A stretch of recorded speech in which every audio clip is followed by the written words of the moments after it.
Hello, hello, hello. Let me know if you can see and hear me okay. This is going to be a group energy healing where I heal 130 people in probably 10 different countries or more, but sometimes people don't tell me when they're going on vacation, which is okay. So, but yeah, lots of people I'm healing, and I will be saying what I'm doing as I do it once we get going. So you could use this live stream as a self-healing walkthrough if you wish. That is newbie friendly for the most part if you're a bold and adventurous newbie, and advanced healer friendly as well, of course. Oh, thank you. So the theme for this whole month, I adore so much. Be a spiritual badass. And this is the final healing in the month, final group healing that I do in the month. It's the second in the set of 2 healings for the August 2024 twin set, and it will be fabulous. Being a spiritual badass encompasses a lot of things. I had singled out when I first published what the theme would be. I singled out intuition, self-diagnosis, the ability to, figure out what you need to heal to feel better. Efficient self-healing, time efficient self-healing. So it's not like a part-time job to heal yourself. Presence, clear mind, and positivity.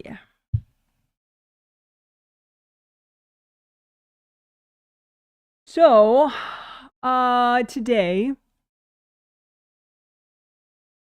we will be doing 2 main things, and we will have kind of an enhancement that I'll mention as well. So the first main thing is something we did do 2 days ago in the first healing, and it worked so well for so many people that we're doing it again, possibly in even better ways. We'll see. But that is working non-resistance. Non-resistance is sort of like the root of all evil, kind of. Not exactly, but it's what brings the evil into your life and into your space is your resistance, for the most part. So resistance can cause literal muscular issues, physical issues. It can draw negative situations to you over and over again. It just sucks really hard. So non-resistance flow is really important.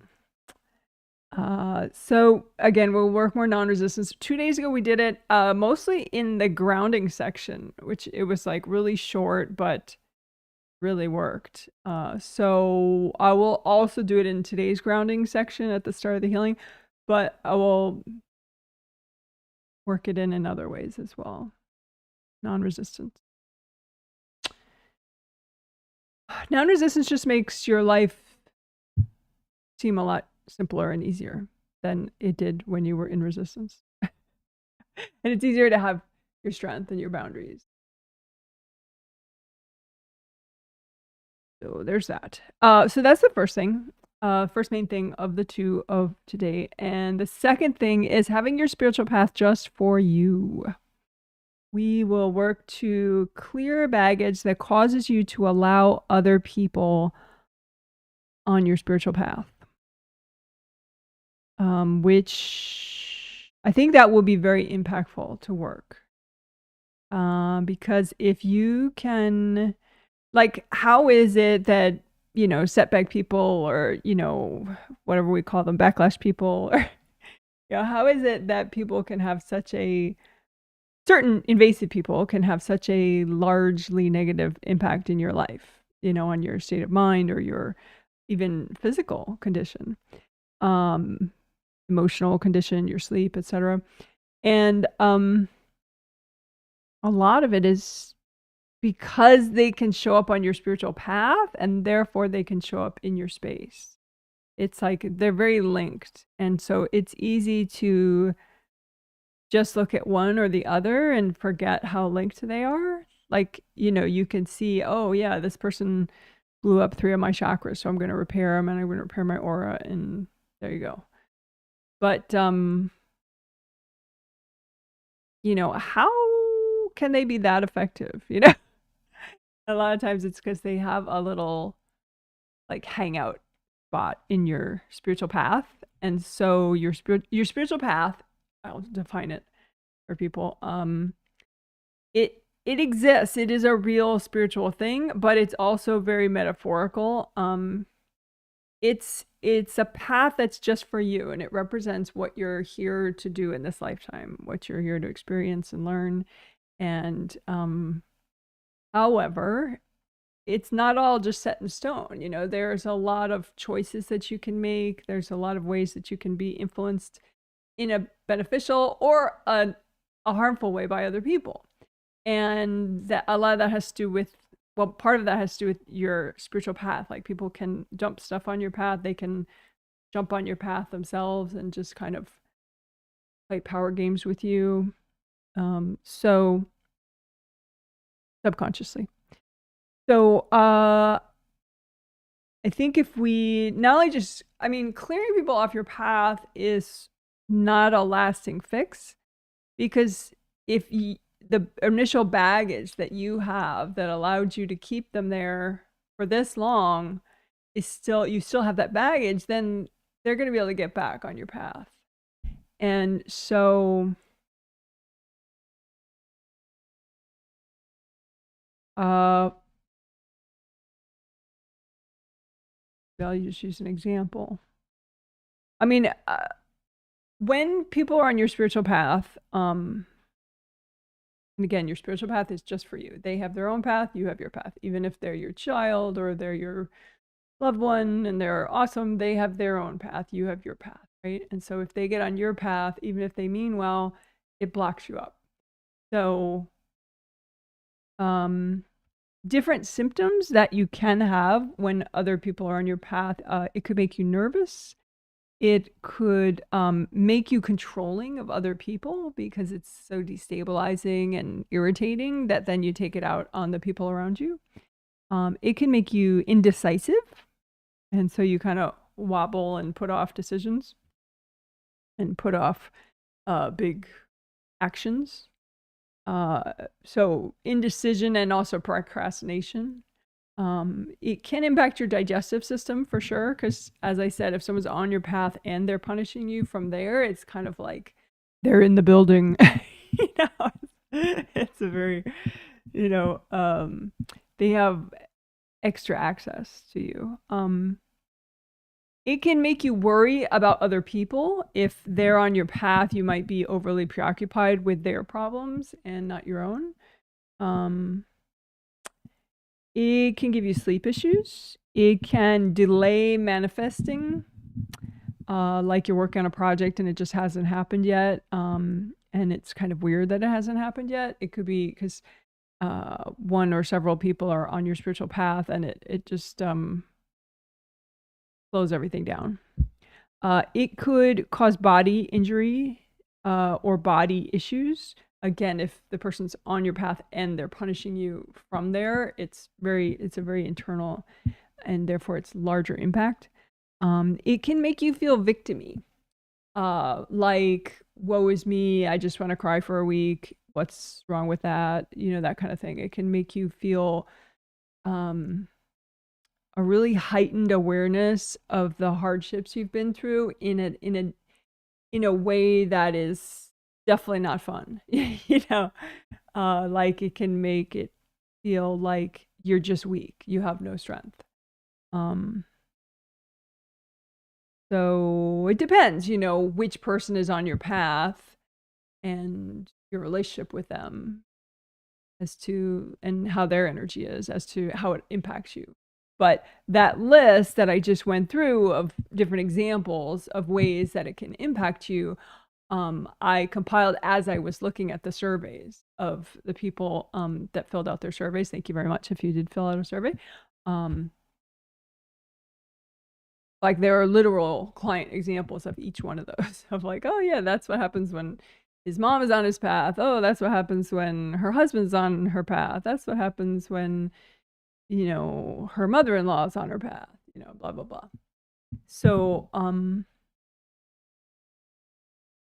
it should be good to work on some of the underlying baggage. So what would cause you to keep these people on your path? I mean, for goodness sakes, you know, or keep allowing them on your path, because on a subconscious level, you're aware of it and you're not clearing them off.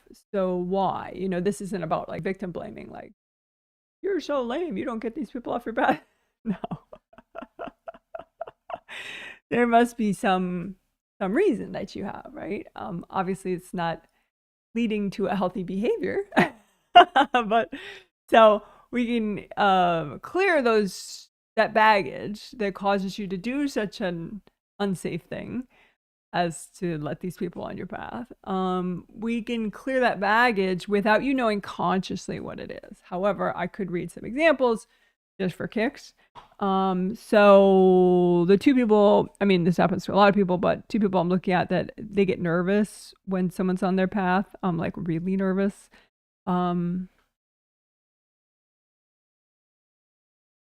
The people they're allowing on their path, they're stuck in sadness that person wasn't more loving and kind and nurturing and like didn't really understand them. And so part of them keeps hoping that person's going to change. And so they keep letting them on their path, like, okay, just one more time, but now you should be nice, you know? So they're kind of lonely and sad and, you know, just kind of trying to bargain with the person by doing this, allowing them an invasive behavior that they seem really determined to do. So it can be that kind of thing. One person with sleep issues, he lets his parents on his path, and I think he has some of their energy in his space that, well, you should respect your parents, you know, end of story. You know, and so it kind of gives them because he has that mandate in his space, he's passive even in this way of like having a spiritual path just for him. So it causes him to be overly passive in an unhealthy way. So it's just kind of like an authority play, maybe some fear causing him to keep that baggage, so it will help him clear it.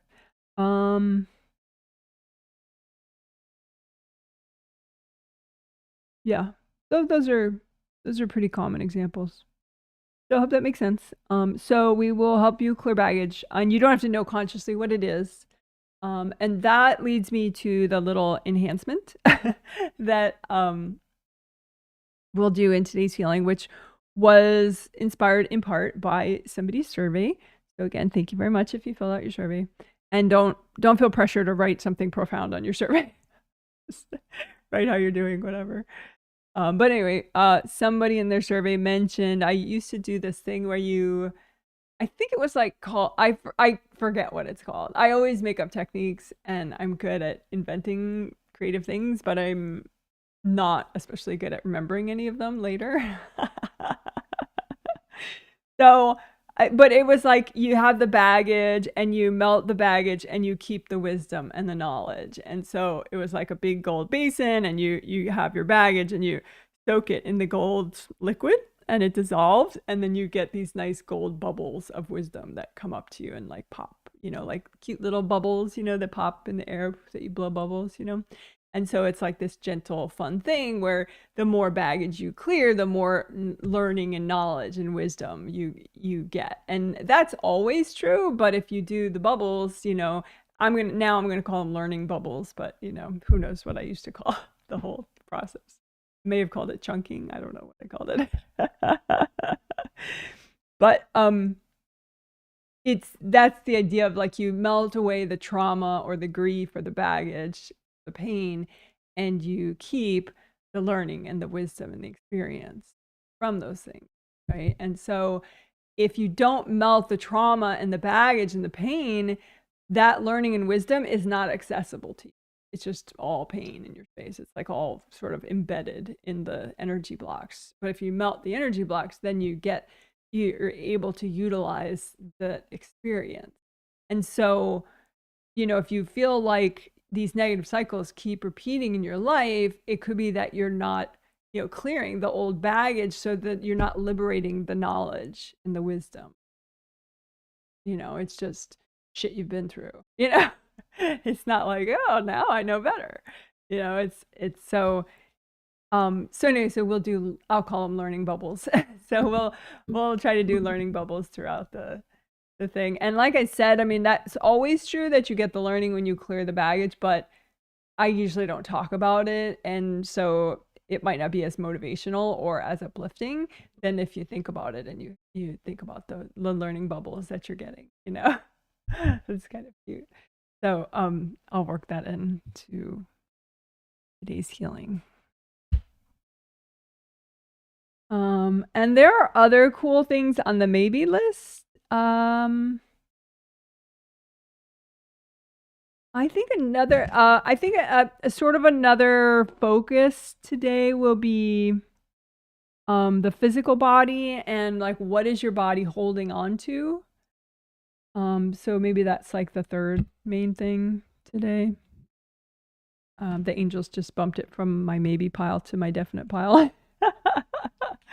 So the what is your body holding on to idea, we did it in the last set as far as digestive system. What is your digestive system holding on to? But I think we can broaden it out. And for example, if you have neck and shoulder issues, perhaps, what are your neck and shoulders holding on to? You can let go of.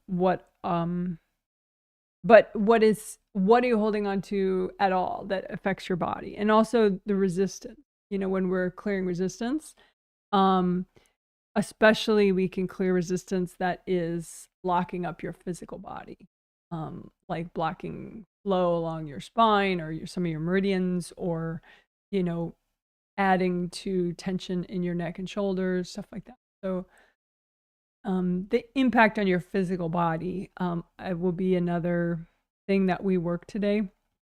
2 days ago, we worked a lot of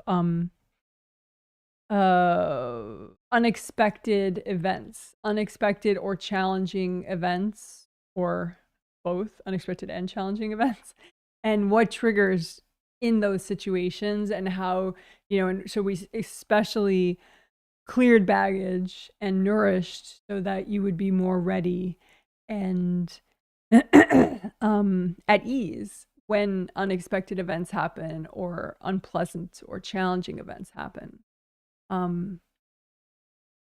So I do like that a lot, and I think that helped people and it helped me, but I don't think we'll do a lot of that today. It's more the non-resistance, this clearing the baggage so that nobody gets on your spiritual path. Well, hopefully, I mean, less and less people. And then, what is the resistance or the whatever that the burdens that your body's holding on to? Because it can be the silliest things, like a lot of it can be past life too. Like insults somebody told you when you were in a past life and you went into resistance about it. And then, you still have it and it's affecting your shoulders now, or some kind of grief, that is from a past life that's affecting your hips or your knees now. So it's good to, really unburden in that mindful way so that you give your physical body a break. Because it's, if you want to be a spiritual badass, your body is a big part of the equation, because being present is a big part of being a spiritual badass, being safe, being capable, enjoying your life as much as you can. You can't just blow off your physical body, right? It's like a big part of the equation. You want it to be as well and healthy and functioning as possible. in part because it's the instrument through which you manifest, but also, you know, just normal stuff. You know, you got to be able to walk and lift your shoulders and, you know, have good digestion and do all sorts of things, you know, in order to make the most of your life as much as you can. So yeah, so physical body, unburdening and clearing resistance to help your physical body will be the third big thing for today. So I hope that makes sense.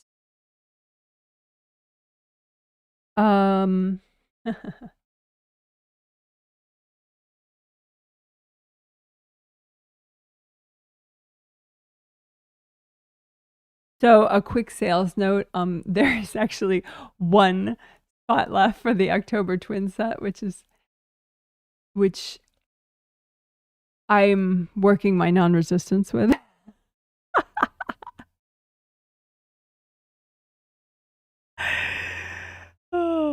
So whatever.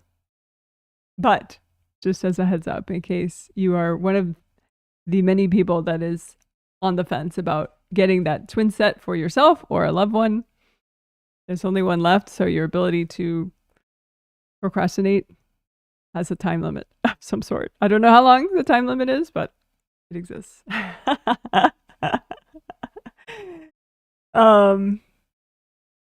So that's my website's jwhealing.com, and the October twin set is a set of 2 healings like this twin set. And the theme is sound boundaries, which would help anybody because it helps peace of mind and mental clarity, and lower stress. But it's specifically about, you know, so not all the cacophony of the world gets in as much, you know, the chaos of people screaming and whatever they're doing telepathically, subconsciously.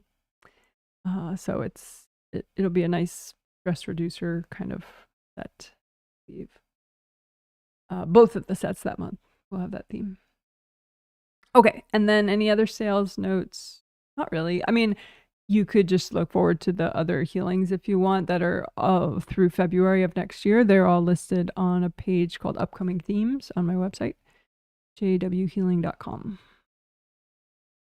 Oh, and if you wanted to get a subscription, so you don't have to purchase manually all the time, if you know you want all of them, all the healings, just that information and purchase link is on my website as well, jwhealing.com.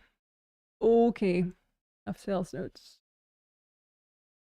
So I will do the 3 minutes of quiet. Towards the end of that, I start the healing in silence, and then, sorry, my mom.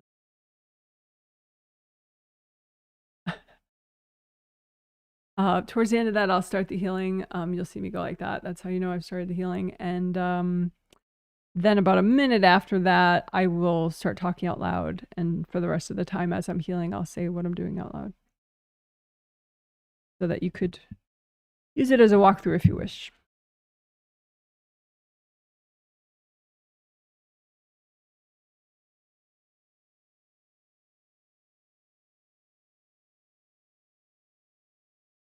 So now I'll be quiet for about 3 minutes. I keep worrying that someone's going to be like, what is she doing?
Okay, thanks for waiting.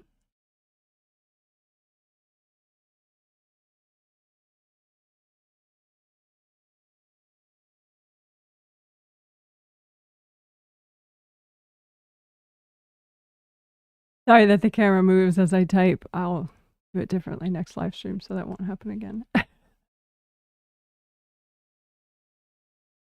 right.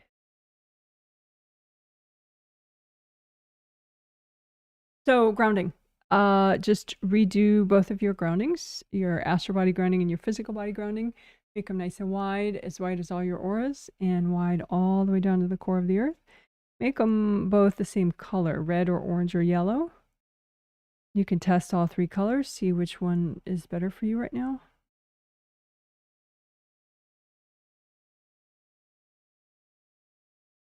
And you can make a copy out in front of you of both of your groundings and comb through them with gold light from your hands. Your hands generate a lot of energy, potentially, with the hand chakra and the fingertips. So you set those chakras to be a metallic gold color, like glitter, gold glitter. And that way the energy they're generating will be that color, which is a good vibration for releasing and melting away resistance, repairing, etc. So you're using gold light from your hands and washing out your grounding, melting away the blocks.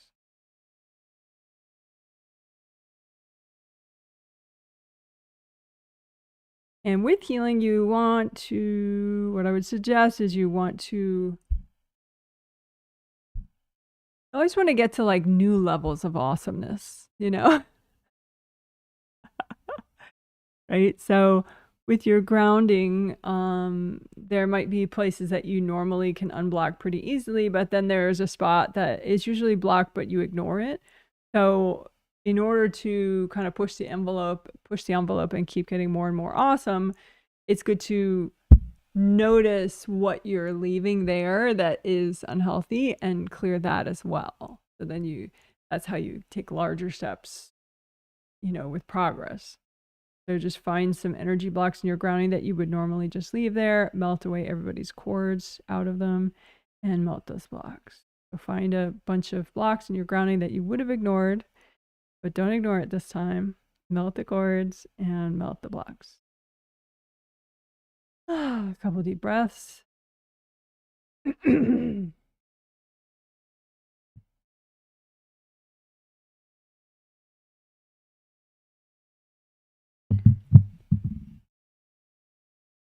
Okay, so non-resistance. What I'm suggesting that we do now is you find the the deeper causes of your resistance, the deep origins of your resistance, and like the baggage that is underneath all your resistance, and just put it out in front of you and just say, angels, is it okay to clear all this right now? And then you can melt it away with gold light. And you could even, you know, make a big gold basin out in front of you, you know, of like gold, flowy water that's nice and deep. And then just take the baggage that's causing you to be in resistance and dunk it in the gold water and just let it melt away and let yourself get the bubbles, the wisdom bubbles, gold wisdom bubbles. So again, find some more, and it doesn't have to be in your grounding, find some more baggage that's causing you to be in resistance or stuck in any way, and just say, angels, is it okay to clear this right now? And then dunk it in your gold water so it melts away and you get the gold bubbles of wisdom and knowledge coming to you because you're letting go of the pain, keeping the experience and the knowledge and the wisdom.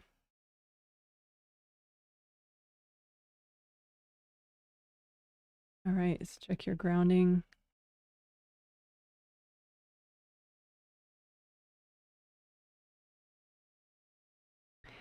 Sometimes with baggage, you hide it from yourself. So it's not even particularly apparent to you that you're stuck on this thing. It might be really apparent to people in your life that know you well, but not at all apparent to you. But that's okay. That's all right. Right? So you can imagine some visual representation of, baggage that you have that would be so good to clear right now. It would really help, clear some of your delays or your procrastination or whatever, right? So good baggage to clear, but that you've hidden from yourself, right? And go ahead and, unhide it from yourself. Or you can even keep like some kind of gold privacy blanket over it so you don't even know what it is still, but you can go ahead and clear it without really knowing it if it bothers you to know, and just dunk it in your gold light and get your wisdom bubbles. Because wisdom bubbles work even on a subconscious level. So go ahead and melt your baggage. So like say you have a bigger situation and you have a feeling that there's a lot you're supposed to learn from it, because that's true with really any bigger situation. And you don't want to have to repeat, a negative situation with that same person in another lifetime, or, you don't want your resentments or fear or whatever to create more yuckiness in the future, right? You want to like fully clear and fully learn from this experience, right? So have your gold basin of gold water, nice deep water, and then imagine whatever situation you're like, okay, this was a totally gross experience. I still think it's really gross, but I want to make sure that it doesn't scar me in the future, right? So you want to just get the learning from it and get rid of all the yuckiness, right? So just say, angels, is it okay to clear all this? And then just dunk it in the gold light and just the gold water and just let it melt away all the pain, all the grief or whatever, fear, panic, whatever. And just let the gold wisdom bubbles come to you. Gentle, gentle gold wisdom bubbles burst around you for knowledge. Gentle wisdom bubbles. UWB, gentle wisdom bubbles. See, that's my problem. I create 100 names for something and then don't remember any of them. Okay, cool. So that's enough for now, but we'll get back to that. We'll do more of that. But that was grounding and non-resistance. And we did some learning bubbles.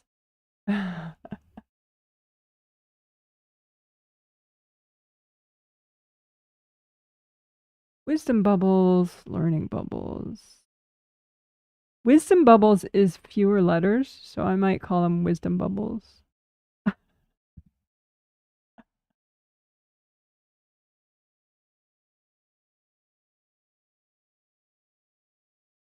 So we already did it, but I just want the heading to reflect what we just did. So we did grounding, we did non-resistance work, and we got wisdom bubbles as we were clearing all that junk. Okay, good job, good job, good job.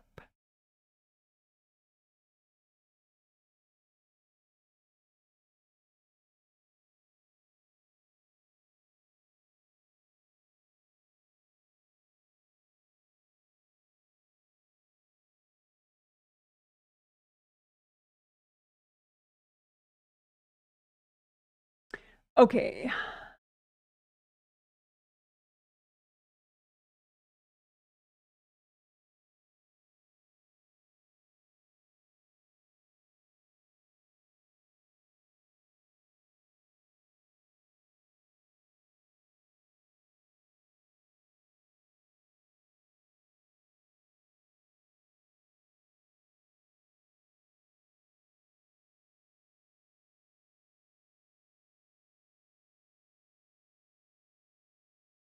Okay, so we're gonna do aura repair, but then I'm combining it with unblocking work that helps your shoulders and your neck and helps you be more present in your major joints like shoulders, hips, and knees, which we have been doing in the last several healings. Unblocking and mostly the physical body aura to help unblocking around the shoulders in very specific patterns like a V pattern or an X pattern front and back, or a tree trunk pattern where it's like the trunk of the tree is here and then it flares out, the root flare of the base of the tree. It's like a pattern of blockages that they could potentially be a route for invasive energy of people or invasive beings. So I call it a tree trunk pattern. So it could come in from above and then, root into upper chakras and your shoulders, or upper chakras, your shoulders, and also upper chakras and your hips. So I call that a double tree trunk if it's, down and to the shoulders and then down into the hip joints, shoulder joints and hip joints. And then a triple tree trunk would be down into the shoulder joints, down into the hip joints, and down into the knee joints. I suppose you could have a quadruple tree trunk pattern, including your ankle joints, but I don't see that one as super common. So if you have significant ankle problems often, then you could have you could maybe work your quadruple tree trunk pattern Unblock along there. But anyway, I just thought that it'd be fun to incorporate all this with aura repair. Why not? Because, aura repair, it's really important, but it can be boring because it's the same process every time. Which, boredom is not good. So that was explaining. And now we'll just get it done. All right, so we use composite copy technique, where you imagine an image of a rip and you have, with your intention, you say, okay, well, this represents all the rips in all my 17 auras, astral body, physical body, and 15 Wei Qi auras, which are strong boundaries auras of you as a spirit. So 17 auras all around you, and you're checking for any rips and you're repairing them all, right? So you make a composite copy, have it represent all the rips in all your 17 auras that you need to repair. Then you need to clean out the rip and then repair it with gold light. So you clean out the rip with sticky gold wax. So that's gold light from your hands that sticks to whatever's not you, that's jamming up the rip. And then you lift out all the junk at one time with the wax. Angels, here you go. Sticky gold wax. Let it stick to all the junk, which includes invasive people, invasive beings, hard objects that got thrown at you, all that junk. So lift all that out. Angels, here you go. So then use gold light and send it deep into the rip. So it starts the repair process. And the rip gets smaller and smaller and smaller.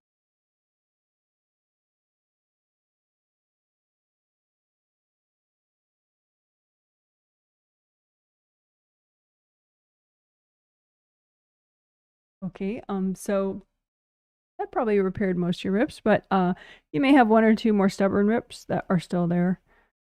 So let's do it one more time just so you make an image of a rip and you have it represent any leftover rips that you still have.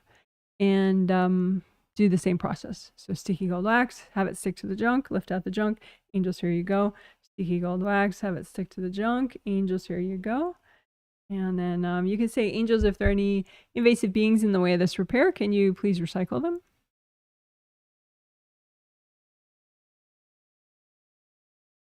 And then use gold light and let the rip repair.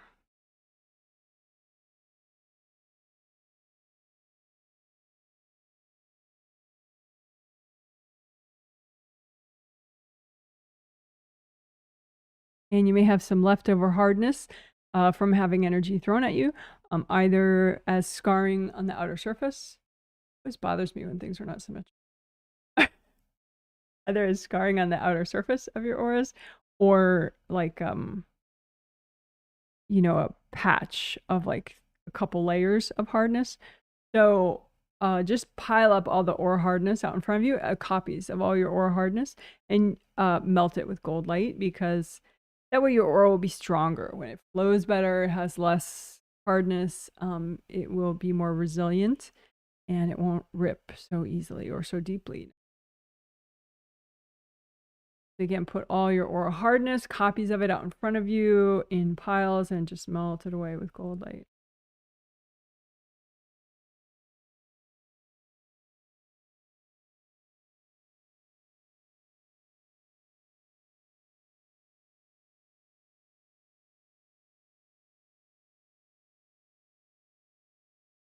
All right. Redo your gold buffer zones. Real quickly, repair your gold mesh spheres. They're parts of your Wei Qi auras, your 15 auras that help with strong boundaries.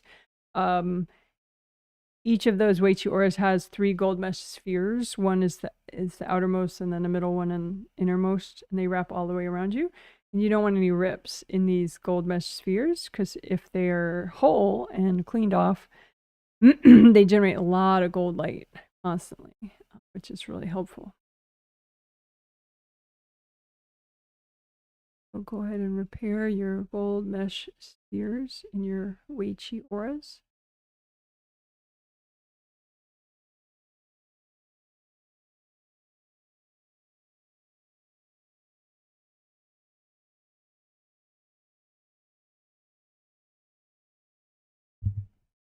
Couple deep breaths.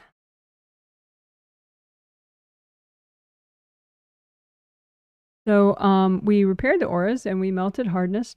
So now we can be a little more specific and look for hardness in that the V pattern or the X pattern around the neck and shoulders, or the tree trunk patterns that I described.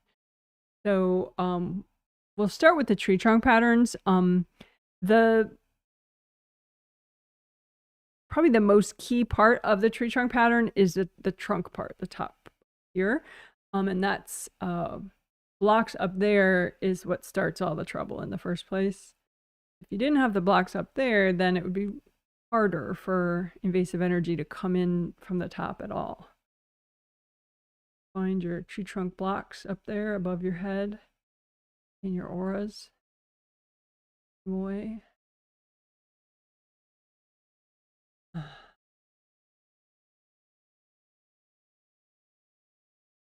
And melt cords going into them, especially if they're not clearing. Just melt the cords first and then melt the block.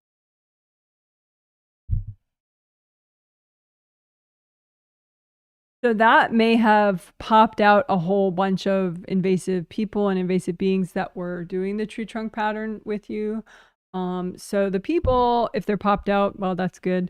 The beings, the invasive beings, if they're popped out, they might try again later. And, you know, we could just ask the angels to recycle those beings, because why not? They're not helping anybody. So just imagine any invasive beings that were doing the tree trunk pattern of invasiveness with you.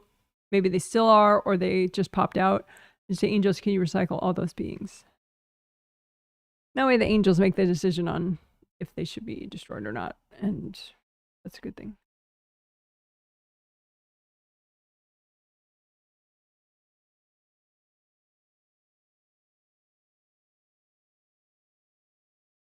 And you may have some spiritual agreements that are getting in the way of you doing healthy, empowering things like this.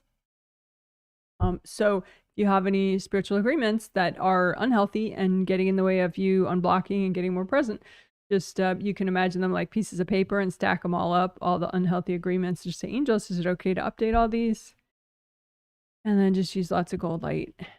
And that way they'll either completely melt away, or they'll just, the agreement will get changed to a more healthy version.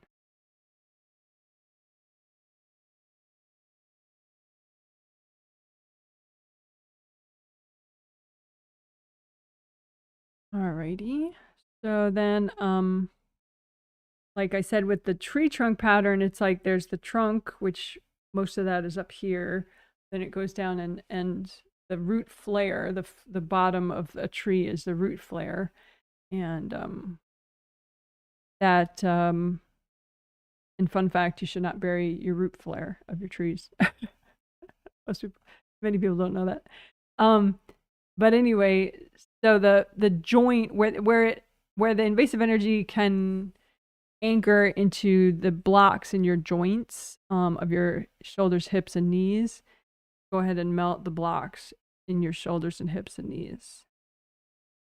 That would accommodate invasive energy like that.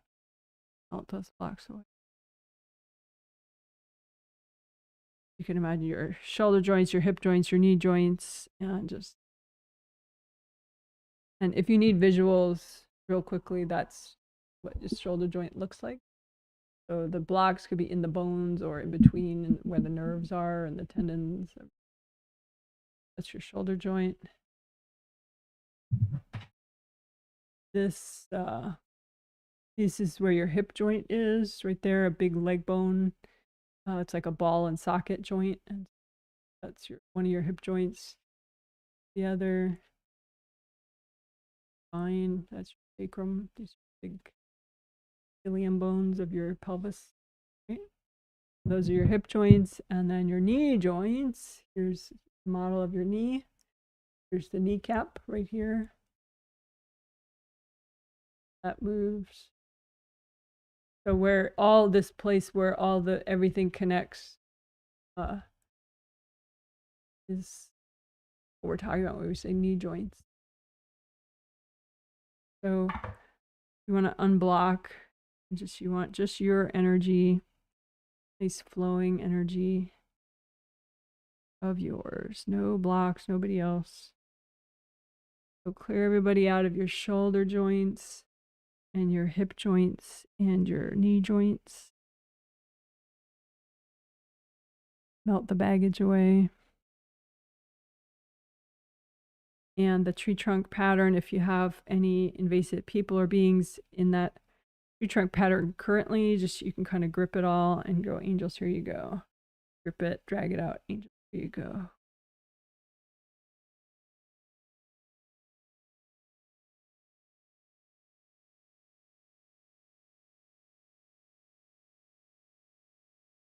We could do ankles just for fun. Second.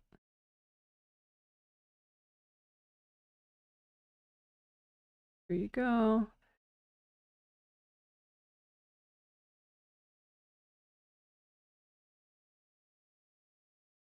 And again, unblock above the top of your head.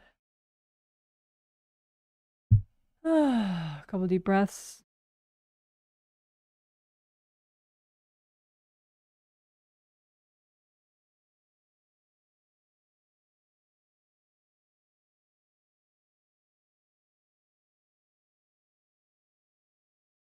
All right, and then the V part and then the X part, the unblocking your auras around mostly your physical body aura, but we could do all of them around your neck and shoulders, blocks in this along the line of the V pattern. So you get blocks here, here, here, here, anywhere along here.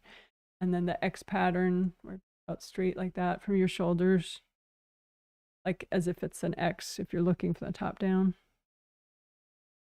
Unblock those areas especially.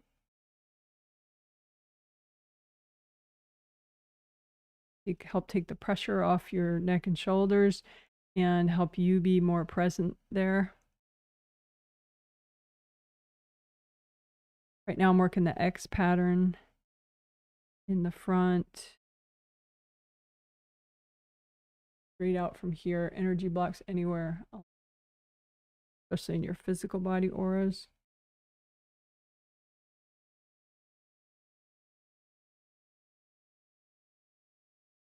And the X pattern in the back.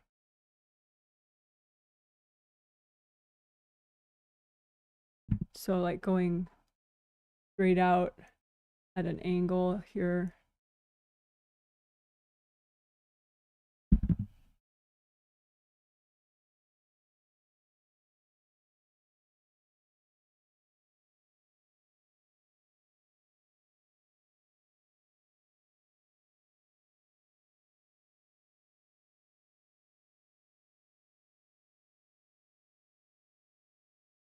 The V pattern, straight up at an angle from your neck and shoulders. Melt any blocks along that route, especially in your physical body aura.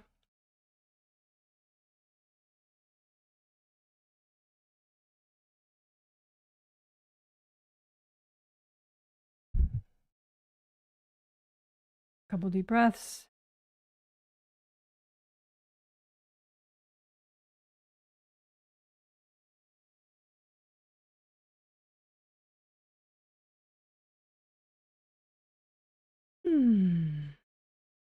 All right.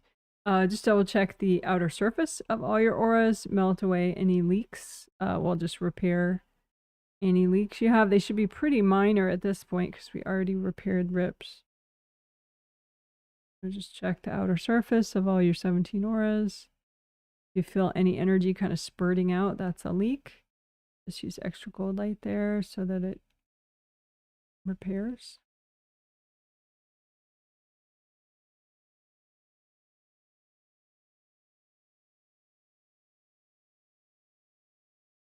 And then check your grounding, unblock your grounding. You can check again which color works best for you because we've just cleared a lot. There may be a color that's better.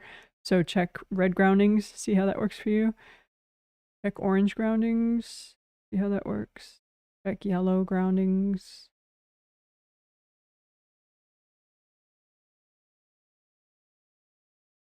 We could do too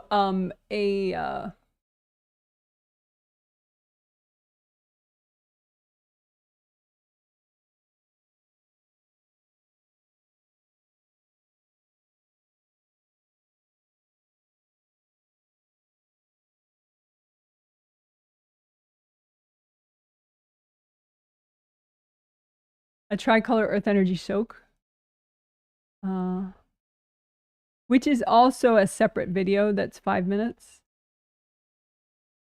Some people use it as like their kid's first meditation video. They do it with their kid because it's really simple process. My hair has some like blue and purple dye in it. It's still me in that video.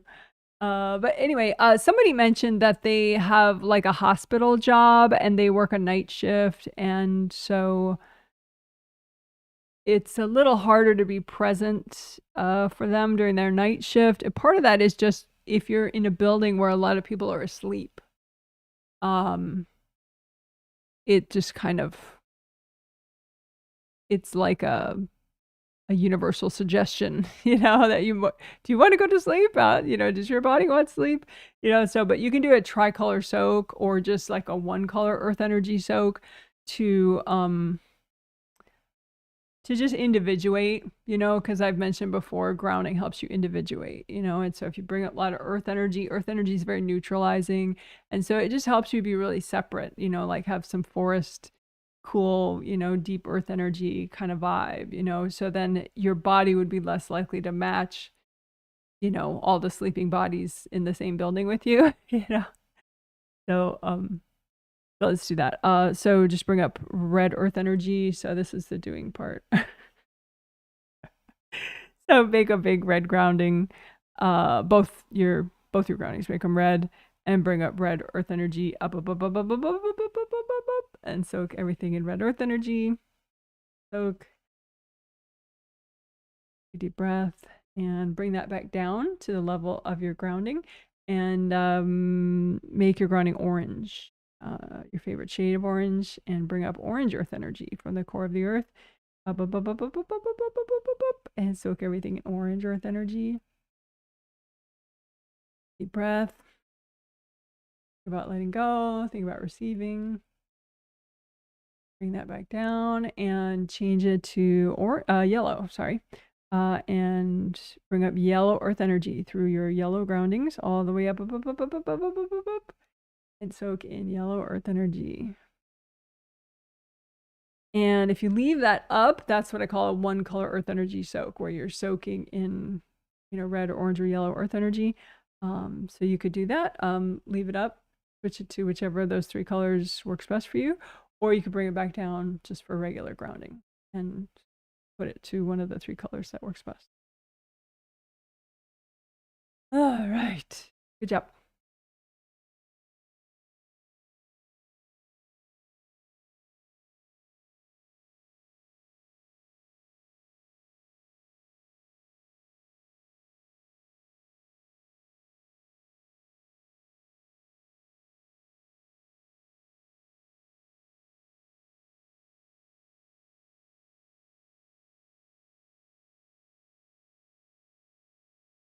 Sorry about the You know, yeah, I'm going to bring my keyboard over because I have, if I can do one technical thing for a second, I think it will be less distracting for me overall. So hold on.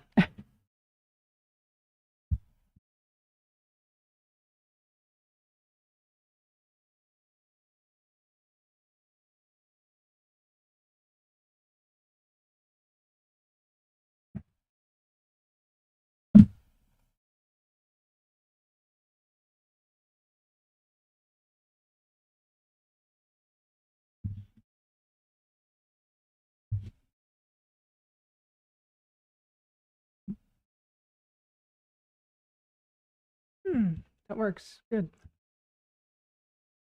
All right.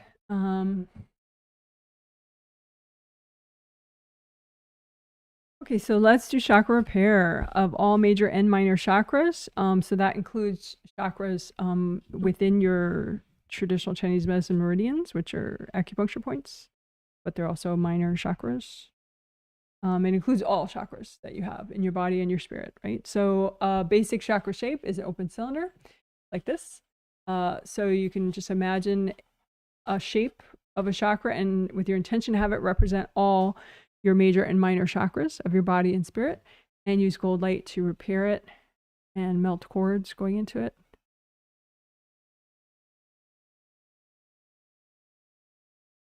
And unblock it, melt away energy blocks.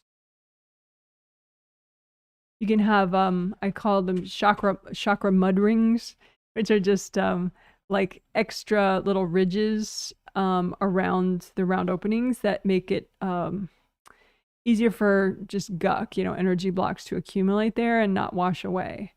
So those chakra mud rings, they're just other people's energy. So you can just melt them away or remove them, give them to your angels. And that way it's just easier to unblock this surface right here, which should be like a bouncy, flowy water of your energy. Should just be your energy right there. And that way your energy can go in and out of the chakra without a lot of junk in the way. So melt the chakra mud rings away, melt cords from other people, repair damage.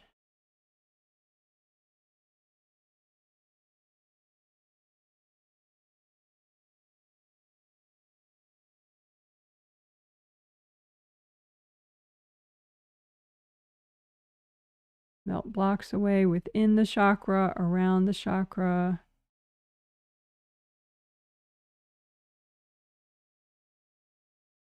You can drag the energy blocks out and just burn them up with gold light. Drag them out, burn them up with gold light, or blow them up. Drag them out or give them to your angels. Angels, here you go. Drag out the energy blocks from your chakras. Angels, here you go. And of course, your intention, I would suggest, is that you want to do what's healthy and gentle to do right now.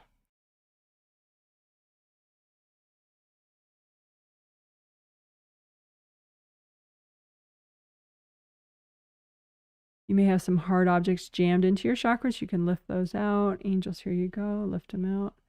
Angels, here you go.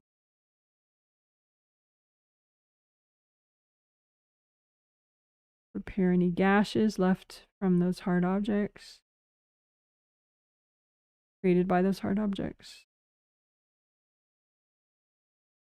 You may have some invasive beings moving out, but may as well get them recycled. So angels, if there are any beings that are or were messing with my chakras, can you please recycle them?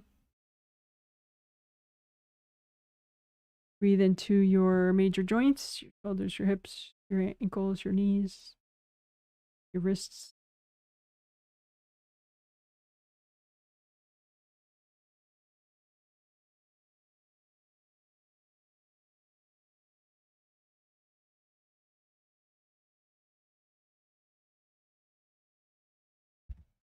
Good job.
Okay, so the next section is basically creative rings plus some extra stuff. So repairing and unblocking your creative rings, uncording, melting cords from your creative rings, and then also doing extra work on your 7th chakra, which is in the top of your head. Has to do with certainty, confidence, a lot of badass qualities, goals, empowerment, intuition. So a little extra work on your 7th chakra, and then GV meridian, which is also good for badass stuff. Your GV meridian starts in the crotch, goes up the midline of the back, and winds around and ends roughly in the roof of the mouth. So it's like a cane sort of. That's your GV meridian, governing vessel meridian, manages the yang meridians of your body. And then GV20 is the acupuncture point right at the top of that GV meridian right there. So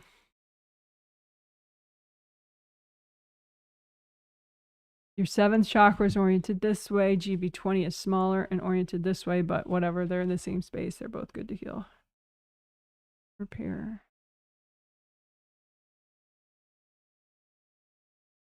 You can use gold light and have the intention that if there's any hard objects jammed in any of this, that they just pop out and destroy. Like the hard objects just pop out and dissolve away.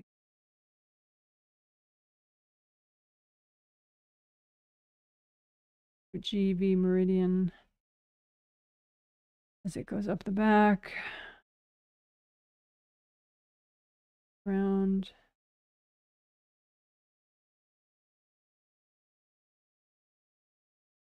You want it to be red and flowy. You don't want any heavy crustiness.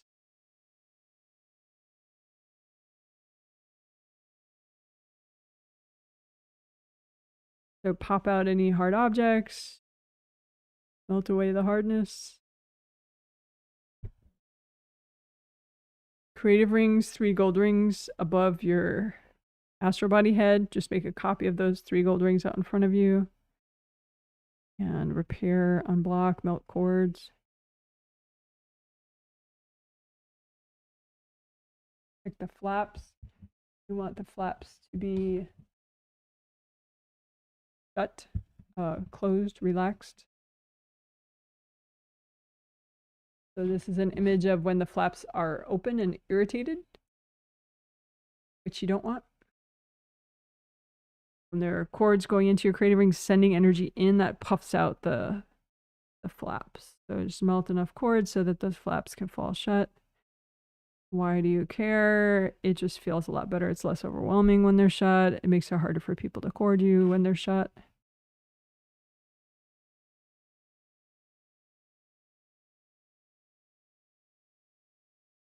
Keep melting cords. If you have invasive beings that are trying to cord your creative rings, just say, angels, can you recycle all those beings? Breaths. Be aware of your tree trunk pattern. And just grab all that energy. Angels, here you go. Angels, here. Rings again. Melt cords.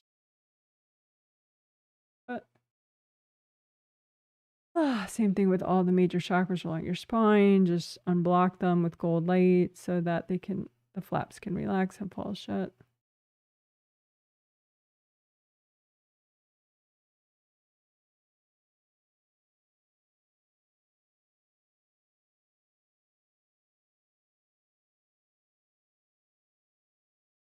You may have agreements that make it hard for you to thoroughly do this kind of unblocking. Agreements, that somebody else is in charge of your safety or somebody else knows best and gets to manage your energy and be in control. So you can go ahead and pile up all the unhealthy agreements that prevent you from empowering yourself and healing at these levels. And say, angels, is it okay to clear all these? And then go ahead and use lots of cold light and melt the agreements, any unhealthy agreements in the way of you getting more empowered, getting healthier, stronger, happier.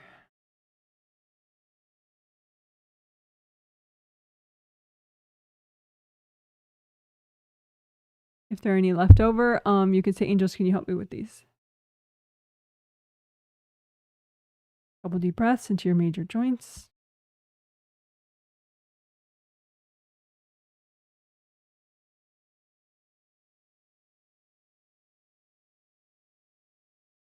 And be aware of your tree trunk pattern and just, above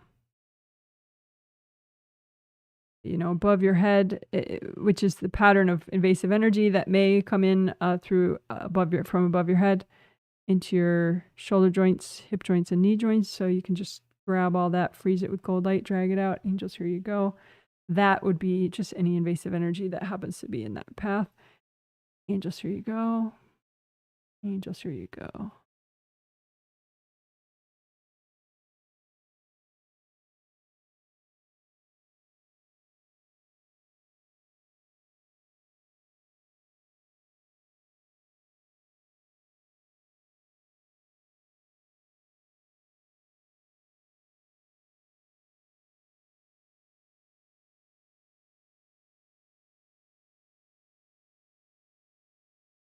Again, just finishing up with this section. Melt cords going into your creative rings, repair any damage, cracks, broken parts.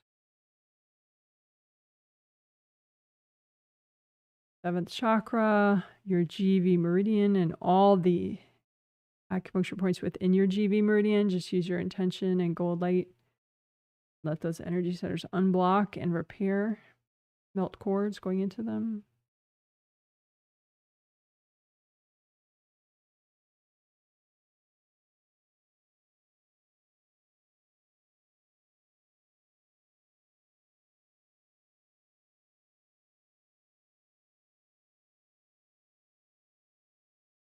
GV 20 point in your GV meridian, up your head.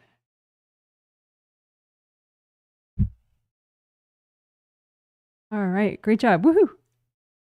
So we'll do double confetti for that one. Good job, good job, good job. Woohoo!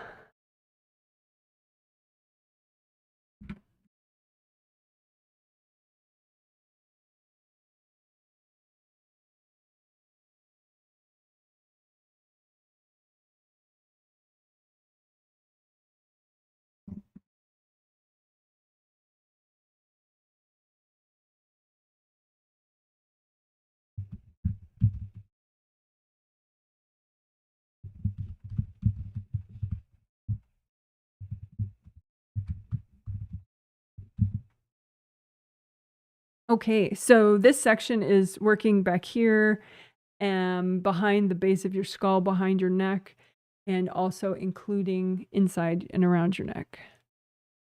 So good karma windows, that's in your astral body aura. It's in your astral body aura, which has layers, 7 layers. And there's a triple frame window, 1, 2, 3, 4, 5, 6, 7. There's 7 of them. And you want to repair them and unblock them and just get any junk out of them that's there, hard objects, invasive beings, invasive people. You want to make sure basically you can break it down to like, okay, no bad stuff getting through. You want good stuff to come through your good karma windows, like good karma and, gentle uplifting energy from the universe, from the stars and the moon a little bit.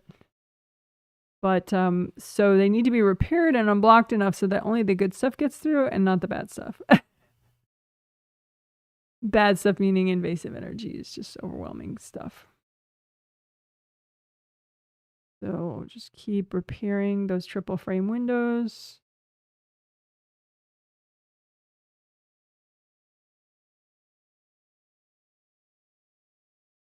In your astral body aura.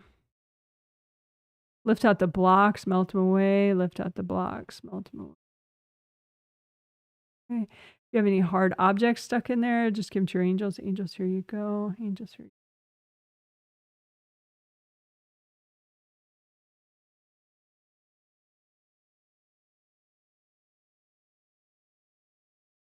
So flow zone is in that same space, but it's in your physical body aura back there. And it includes in and around your neck as well. All here and in it of your physical body aura. So that can be, especially if you're having neck pain, it could just be solidly blocked. Like someone could have jammed something giant, in your flow zone. So you can kind of, ease out whatever's there and give it to your angels. Angels, here you go. Grip it with gold light. Angels, here you go.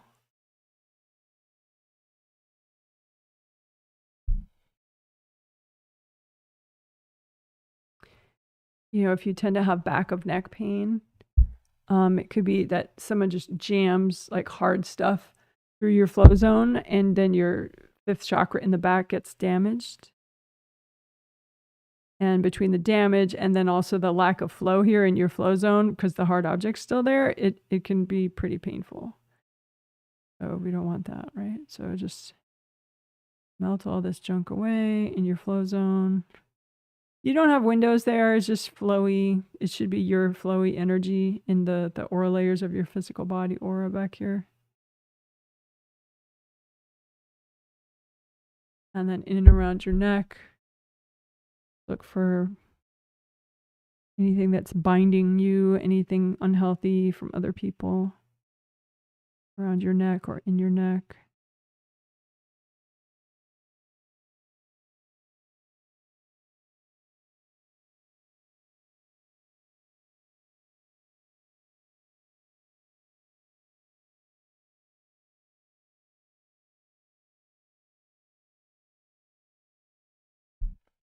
Check the flow up and down your spine.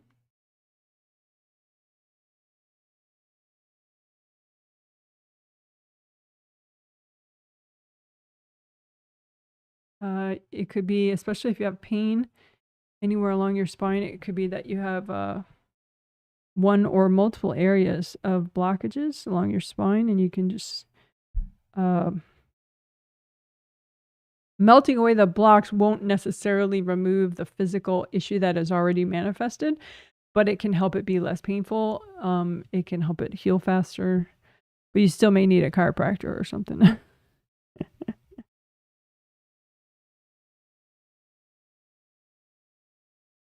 So check up and down your spine. Imagine your body's energy at a red vibration being able to flow upward and downward through your bones and through your spinal cord.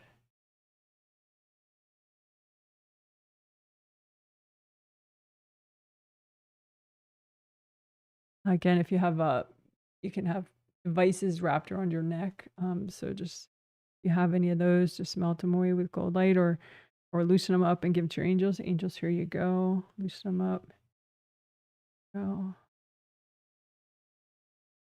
Check your flow in your neck and shoulders, down your arms.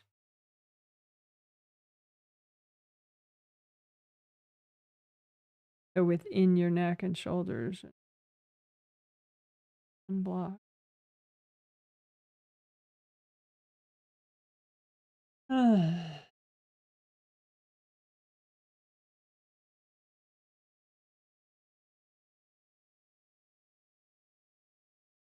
So base of skull points are right there in the diagram. There's 2 rows of them. One row at the level of the top of the ear and the other row at the level of the bottom of the ear. Those are traditional Chinese medicine meridians shown in the diagram. It's not my image. It's just a still from a really cool series of videos, which if you need the link to that, put it in the...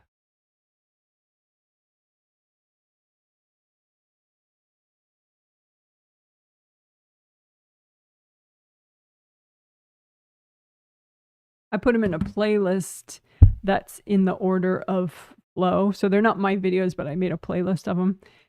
Like the 12 regular meridians showing the order. They're in the playlist based on the order that they're flowing in your body. Energy flows from one meridian to the next to the next. But anyway, just imagine these points and also that shoulder swoop area. I wrote it down here, swoop GB 19 to 21. So GB gallbladder meridian. I call it the shoulder swoop. It's the points. You look at the back of skull points, that sort of green blue line near the ears there. So that's GB gallbladder 19, gallbladder 20, and then it goes in front right here. And so gallbladder 21 is like right around there, the gallbladder meridian, point 21. So just imagine that, GB 19, 20, and 21, and make sure that you repair that meridian because it can get like chopped up. Yeah. So GB 19, 20, and then 21. You want it to be like a red flowing river or a red flowing tube with a red flowing river in it. You don't want leaks or hard objects stuck in there or blocks.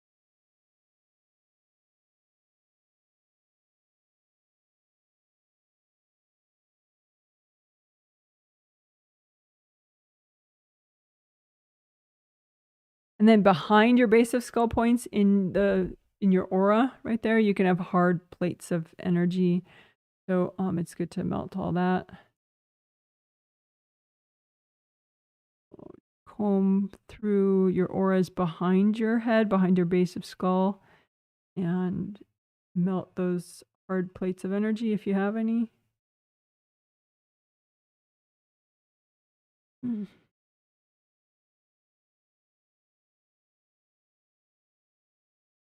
And just like we pulled out any energy that was in your tree trunk pattern areas, same thing here. You can just kind of pull out any energy that's coming through the back of your auras like that, through to the base of skull points or through to your upper chakras or your shoulders. Just imagine any of that energy and just grab it and give it to your angels. Angels, here you go. Freeze it, grab it. Angels, here you go. Kind of like, if a pen is in the wrong part of a table, and you want your pens over here in the cup, you don't want your pen there, just try to be as filled out about it as that. Don't get into like, oh, but who is this? And why are they doing this to me? And I need to know their life story and their, I need to write a PhD essay on them. No, you don't. just clear this stuff. Don't think. A lot of people overthink. So just imagine this area behind your head. It's supposed to be just for you. It's supposed to be a mellow, uplifting area just for you, not like an overwhelming highway of junk, right? So get rid of the overwhelming highway of junk. Angels, here you go. Angels, here you go. Angels, here you go. You want it to be calm, peaceful, and uplifting just for you. No highway of chaos. Give it to your angels. Angels, here you go. Get rid of the highway of chaos. Angels, here you go.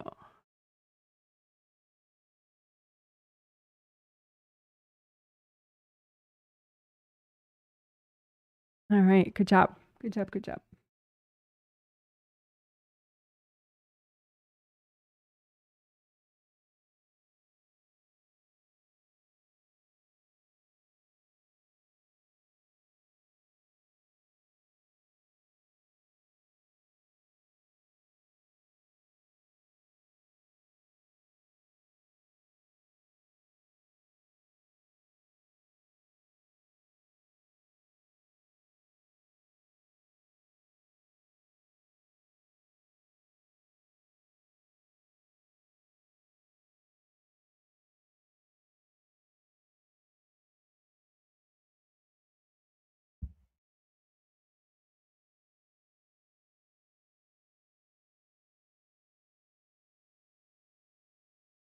Okay. Good job.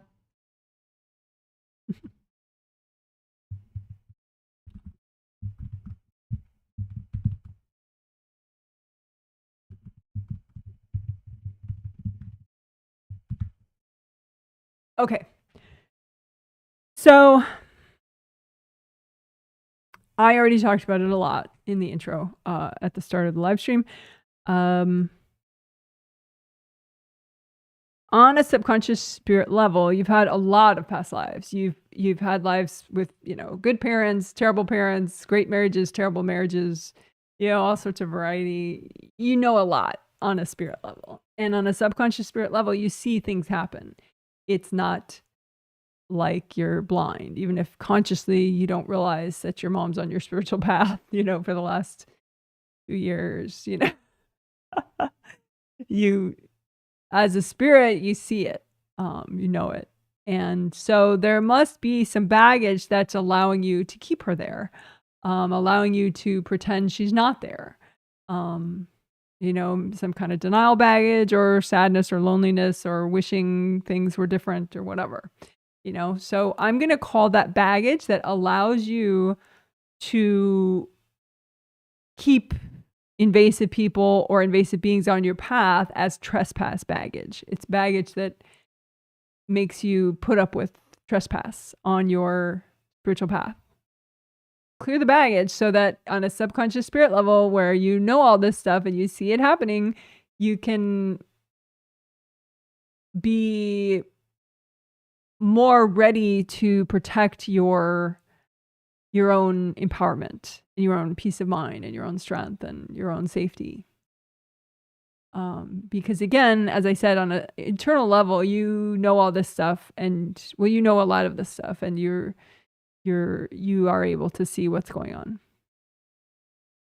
Okay, cool. So, so now we'll do. So, just, you can use a gold blanket if you want, or not, or gold buckets or gold dumpsters, whatever amuses you, or just piles. But put out in front of you any baggage that allows you to subconsciously put up with trespassing on your spiritual path. So why are you putting up with it? Just put out there in front of you all the subconscious reasons and baggage why you're allowing unhealthy patterns like that, where you're basically dominated and controlled. So just put all that baggage out in front of you and just say, angels, is it healthy and gentle to clear all this right now? Because it might be. Or there might be a few things that your angels will save for you to clear later.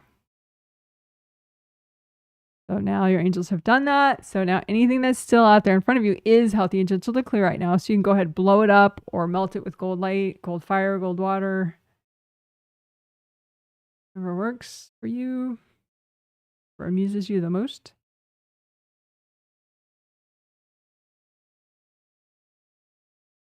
And we can do it a different way as well. That I mentioned that we would do is with wisdom bubbles or learning bubbles.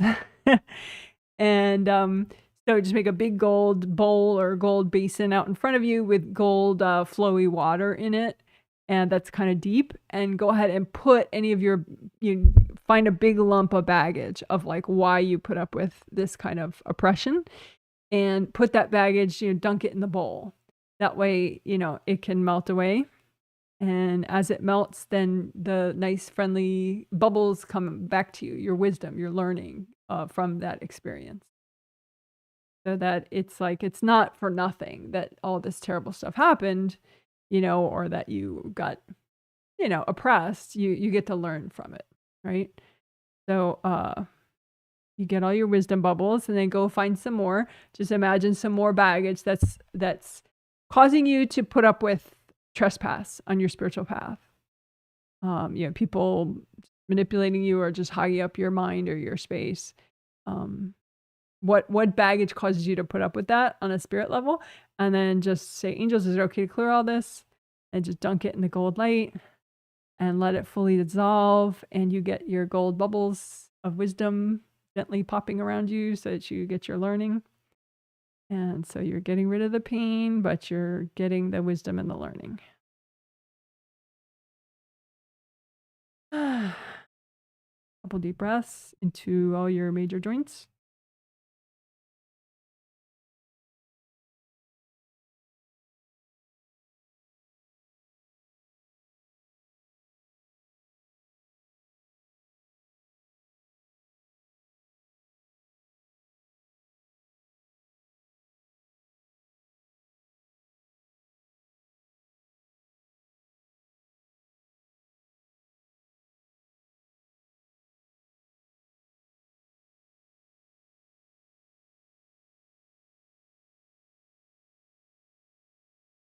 I'm just double checking, see if that was enough, what we just did.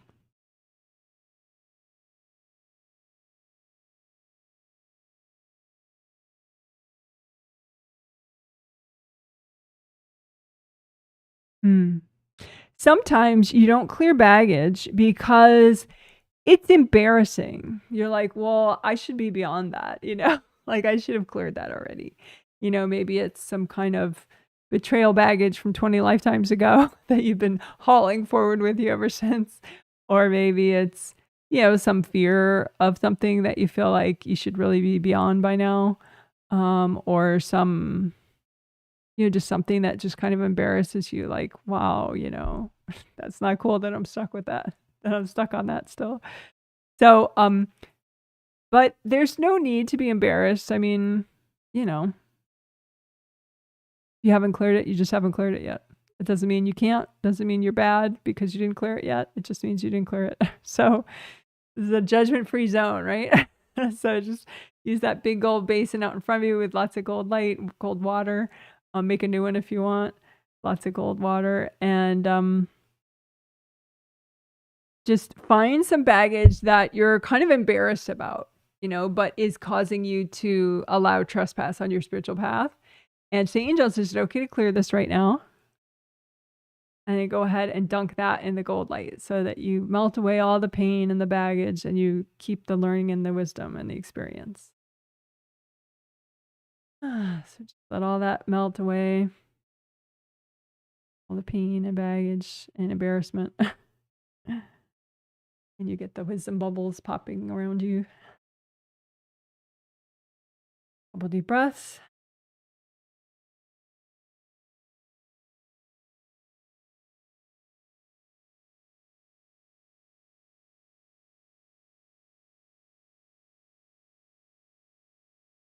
Sometimes you're not clearing baggage because you're stuck in revenge. Like you're so angry at somebody that you feel like, they should have some sort of a public humiliation or something. Like you can't get over your stuff because you have to make sure that they suffer, right? So obviously that's really shooting yourself in the foot, and it's better to just let karma handle that, because angels remember, karma remembers, and if somebody really does make somebody else suffer, for malevolent reasons, it's their bad karma. And so the universe will teach them later, and they'll have to pay back with good deeds and whatever, and they'll learn that it was really a big deal, that kind of thing. But you don't have to hold your breath for that, right? So you have your gold basin out in front of you full of gold water, and just take any baggage that allows you to put up with trespass on your spiritual path, that maybe you're just like, there's so much revenge or so much anger, so much heaviness, like guilt, resentment, whatever, bitterness, betrayal, loneliness, whatever it is. It's something just kind of heavy, and it's so heavy you didn't clear it yet, right? And just say, angels, is it okay to clear this right now? And then just dunk it all in your gold light so you get your wisdom bubbles, your nice fun wisdom bubbles, and all this heavy junk, revenge or whatever it is, just melts away. So that's not your problem anymore. Deep breaths, enjoy your wisdom bubbles.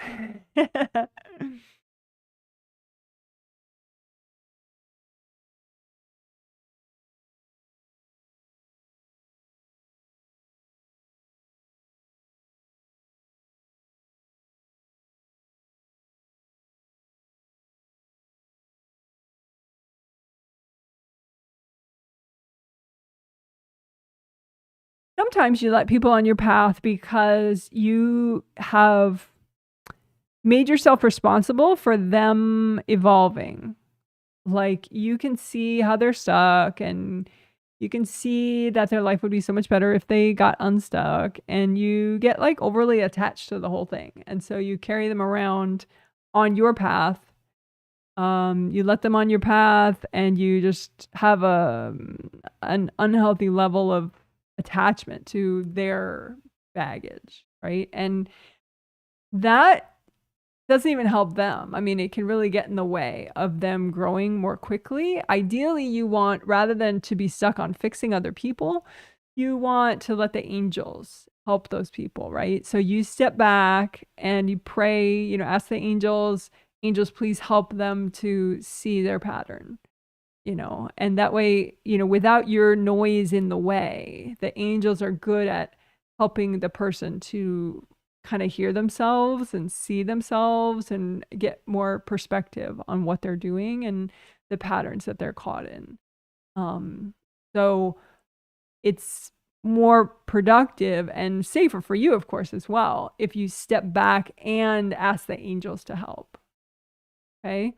So, but you could have some baggage in the way that causes you to, you know, be stuck on fixing or, you know, taking charge of somebody else's learning and growth, right? And so just imagine a big pile of your baggage that gets you caught up in fixing somebody or improving somebody, you know, rather than just letting their angels help them in the most efficient way possible, right? So what causes you to step in and interfere with that? What baggage, right? And say, angels, can you check, is it healthy and gentle to clear all this right now? And then just use your gold basin of gold water and just dunk it in there, dissolve it all so that you get rid of all this pain, whatever baggage causes you to be that way. And just that way you get the gold bubbles coming back to you of learning and experience and wisdom. So you get rid of the pain, get rid of the baggage, and enjoy the little gold bubbles coming back to you, popping around you for.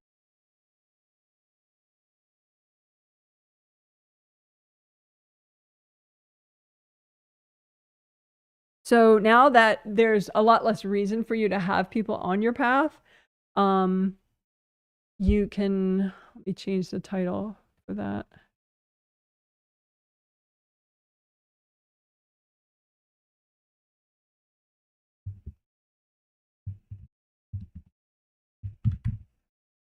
Okay, so now that we've done the first part, which was very, very important, which is clearing your inner baggage that causes you, I called it trespass baggage, that allows you to put up with all these people hanging out on your path and coming back and forth to manipulate you and dump on you or whatever, which affects sleep and energy levels and everything. Now that we've cleared enough internal baggage, at least for now, so that you've made progress and strides, and those people either maybe just already popped out or it'll be a lot easier to clear them out. Now we can just imagine your spiritual path and imagine a gold force field around it and look for big punched holes in that force field. Because if you had people on your path, they came through that force field, a hole in that force field. Right? So just imagine that gold force field around your spiritual path and repair it, much like if you're repairing an aura or like gold mesh spheres in your auras. Just repair the gold force field around your spiritual path so there's no big gaping holes for people to waltz in and affect your mood and your sleep and your productivity and everything. Mess with you. Right? So look for the holes and mend them up with gloves.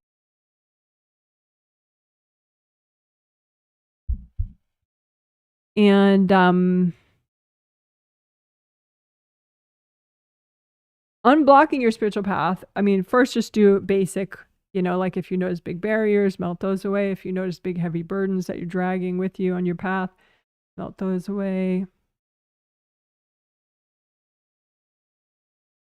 And then look for any areas that your backlash people have that are still there. Like maybe your mom has some kind of a weird lounge area that you've ignored.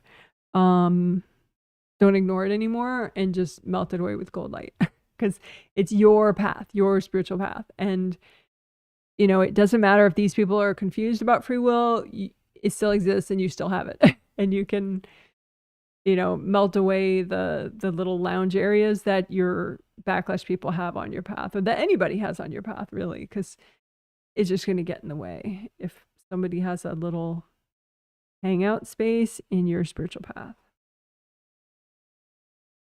And especially if you're worried about backlash, like, oh, sometimes I get this backlash, it gives me a headache, or, it gives me this or that.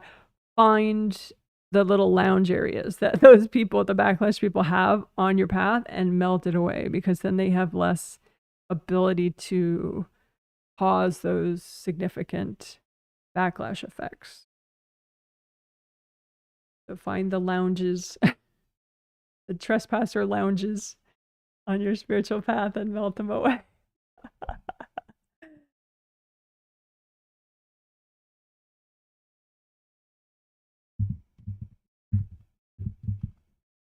I'll say T lounges just because there's not enough space, but I mean trespasser lounges.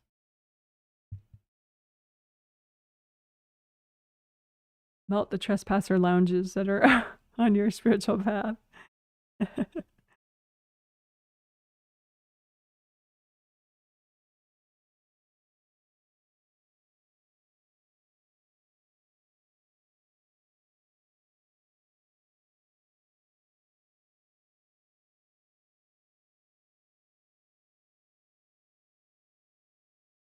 And you can have a lounge for somebody who's very close to you and typically very benevolent.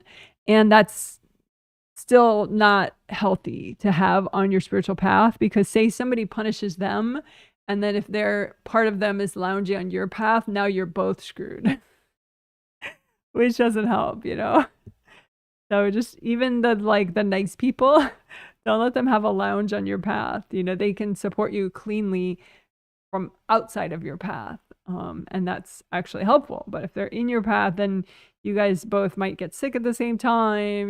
Things happen like that. So just wash out the sort of the friendly fire trespass lounges where they're, it's somebody that is generally means well, but they still shouldn't have a lounge on your path.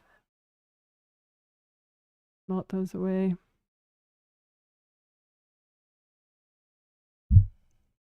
Couple deep breaths into your major joints.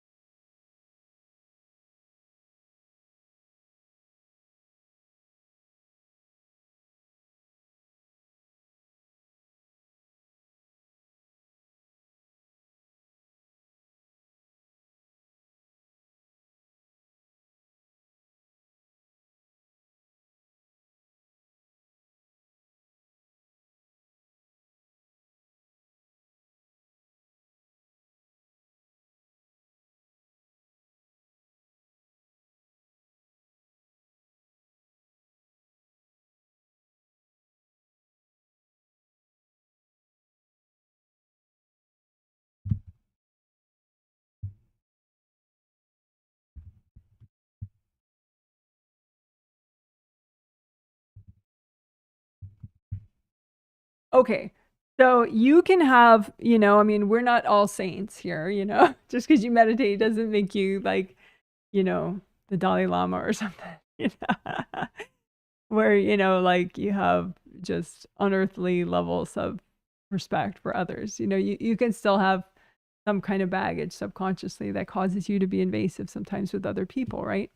And just like maybe if you have a comfort food that you don't have a lot of discipline with, it's easier not to have that food in your house. If you have bridges from your spiritual path to somebody else's spiritual path that you have a pattern of being invasive with, that is a little bit too tempting maybe. Right? So like, for example, if you're a mom and you have a tendency to be invasive with your kids, that's not spiritually cool for them or for you. It can impact their sleep, their discipline in studying. It can affect how motivated they are about their future. The more other people are on your path, whether it's your kid, whether it's you, the less empowered, the less strong you are, right? So you can have bridges to other people's paths. Sometimes they have bridges to your path. So yeah, you want to get rid of those bridges too. But I'm specifically pointing out that you may have some bridges to other people, like people that you try to fix, or people that, maybe they are your kids. So it's not good. And it's a little tempting, you know, to that invasive part of you.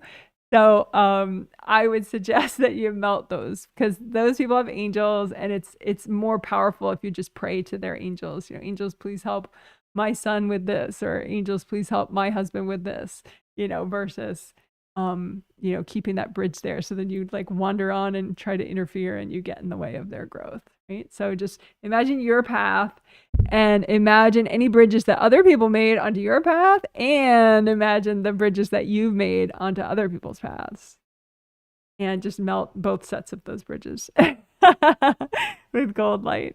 You can say, angels, help me to do this.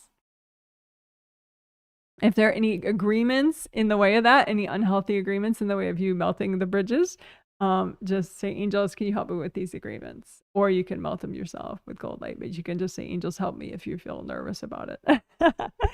So any agreements, unhealthy agreements in the way of you melting bridges to or from your spiritual path to other people, you say, angels, is it okay to clear all these? And then go ahead and use gold light and melt the unhealthy agreements. So again, imagine your spiritual path, and imagine if there are any bridges going from your path to somebody else's path that you made, or bridges from somebody else's path to your path that somebody else made. They could be even from past lives. They could be from your childhood. Melt those bridges. Like I said, it's just like, you know, if you have a comfort food that is you have no discipline with, it's easier just to not have that comfort food in your house. Yeah, same thing. Like, don't keep these bridges around. Doesn't mean you can't be friends with the people, of course. You know, these are just invasive bridges, so it doesn't lead to anything good.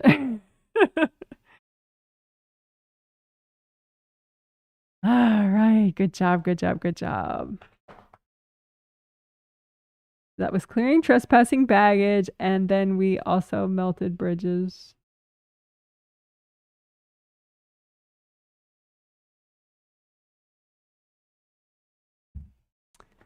Invasive bridges from your path to other people's paths.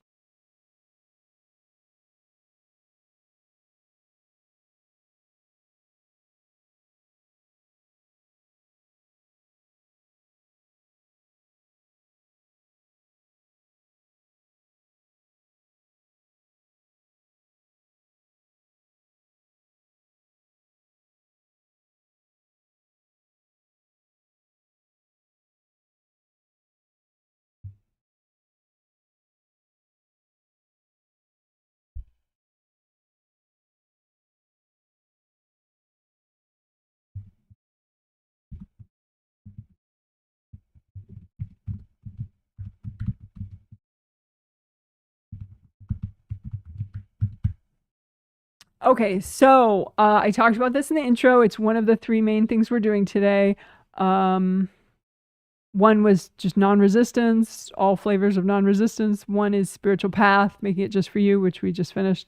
The third thing is helping your physical body, helping you as a spirit, and helping your physical body just to help you with, you know, so your body functions better, you're more present, and also to help you resolve some physical discomforts, or, you know,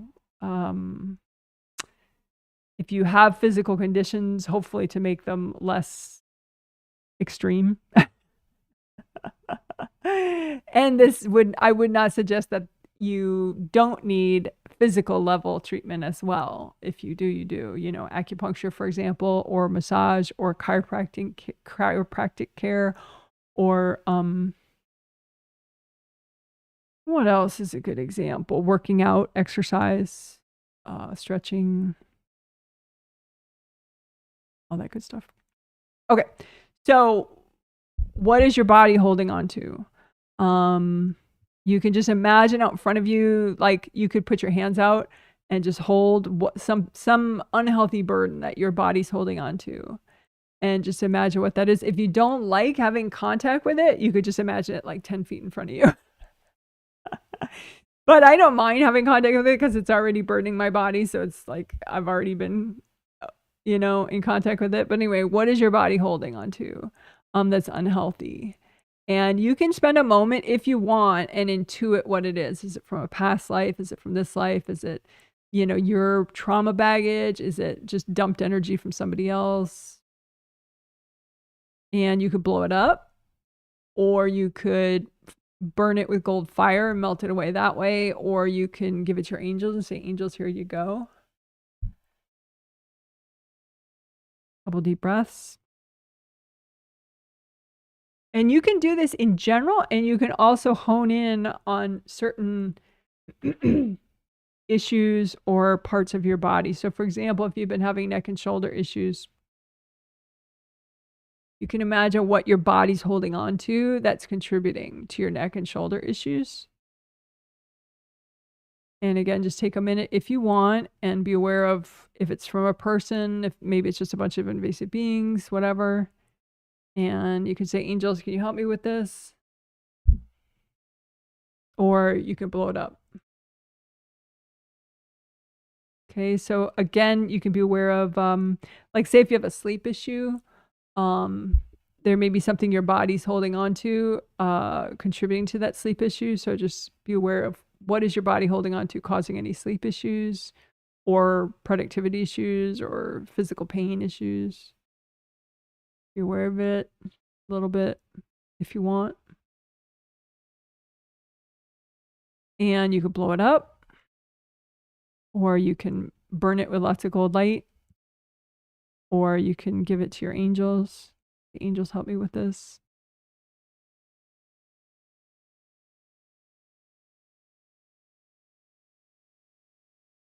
And it could be that your body has been holding on to something since a past life for sure, but also since childhood. Like sometimes, they call childhood, like the early years, your formative years, So sometimes if your body started holding on to, say, your dad's anger or your mom's nervousness or whatever,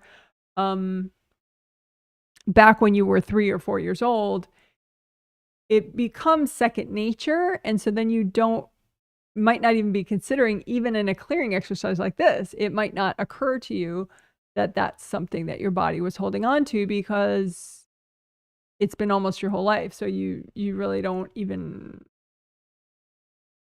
you kind of gloss over it. Like, I'm not holding on to that, just because it's been so long, you forgot that you're holding on to it.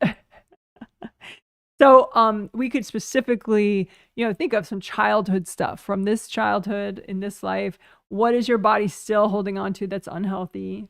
And you don't have to be aware of it if you don't want to be, but just imagine what's your body holding on to that's unhealthy from this childhood in this life. And then just say, angels, can you help me with this? Or you could blow it up if you want. Couple deep breaths. Remind yourself how big and strong you are. And again, imagine what is your body holding on to that maybe is from, before you were born, or, when you were 2 or 3 or 5 or something, right? What is your body holding on to that's unhealthy, that's causing issues now, right? And just say, angels, can you help me with this? Couple deep breaths.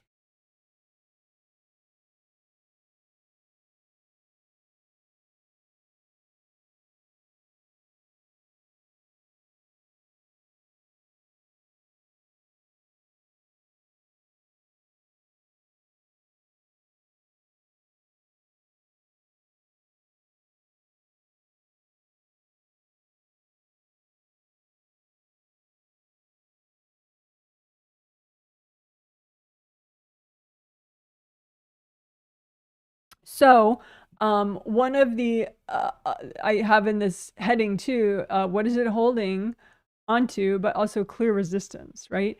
Because you can resist so much what you are holding or what your body's holding onto that it sticks to you and you can't clear it, which is ironic. But energy work tends to be pretty ironic like that. So just imagine something that you're really resisting, that your body's holding on to, and you're so resisting it, like you hate it, hate it, hate it. You can't stand it, but your body's holding on to it, right? And it would be really good for you to get rid of, right? And then you can blow that up, or you can melt it away with gold light, or you can give it to your angels. So again, imagine something that you just can't stand, that your body's holding on to. And you can be aware of, what's this from? Is this a past life? Is this from somebody else? How old are you when you got it? And then you can blow it up, or melt it with gold light, or give it to your angels.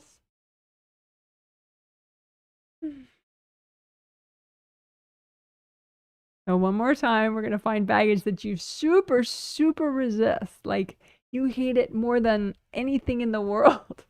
So what's the baggage you super, super resist that is totally screwing your body? It would be good to get rid of right now. And just feel like, oh my gosh, I hate it so much. But this time, I'm actually going to get rid of it. Right? And so you can burn it up with gold light. You can blow it up. You can give it to your angels. Say, angels, can you help me with this? Couple deep breaths.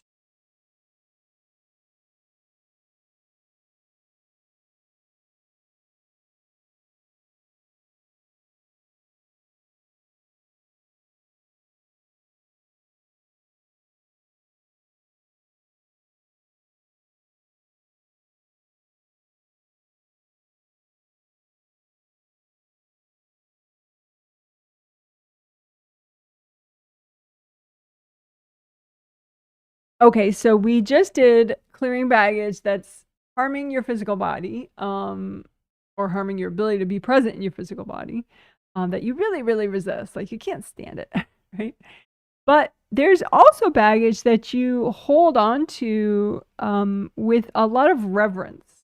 And sometimes that can be grief baggage, where, like say in some lifetime you lost a child, maybe, and so you hold on to like little clothing that they had, little pieces of, some belonging that they owned. And on a soul level, you're still doing that. So you're still holding on to all the grief. You're not just keeping the love and the experience, but you're keeping the really heavy, debilitating pain of it as well, which is probably accidental.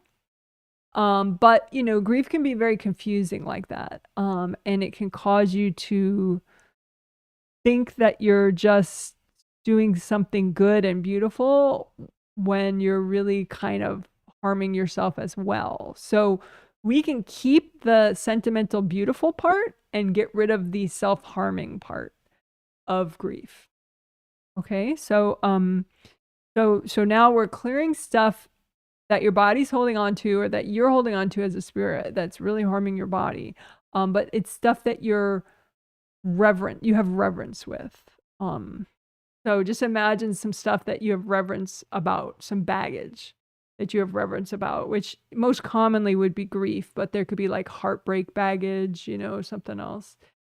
So, like from a relationship. But anyway, so some kind of baggage that you have reverence about, right? And we can use our gold basins for that one, right?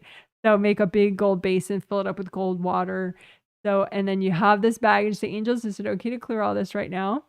And just dunk it in your gold basin of water, right? So that you're melting away the part that is weakening you, the part that is kind of crushing you, and you're keeping the love, you're keeping the reverence, you're keeping the life experience, the wisdom. And so that's like coming back to you like gold bubbles that are popping around you. And you're just melting away the debilitating blocked energy part of it, the grief or the whatever, loneliness or whatever, right? And so just melt all that away.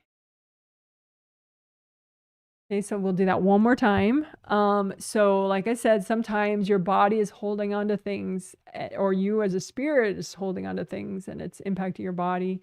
And it's stuff that you feel is sacred, but you're combining the sacred part with the pain part, and the pain doesn't have to be kept.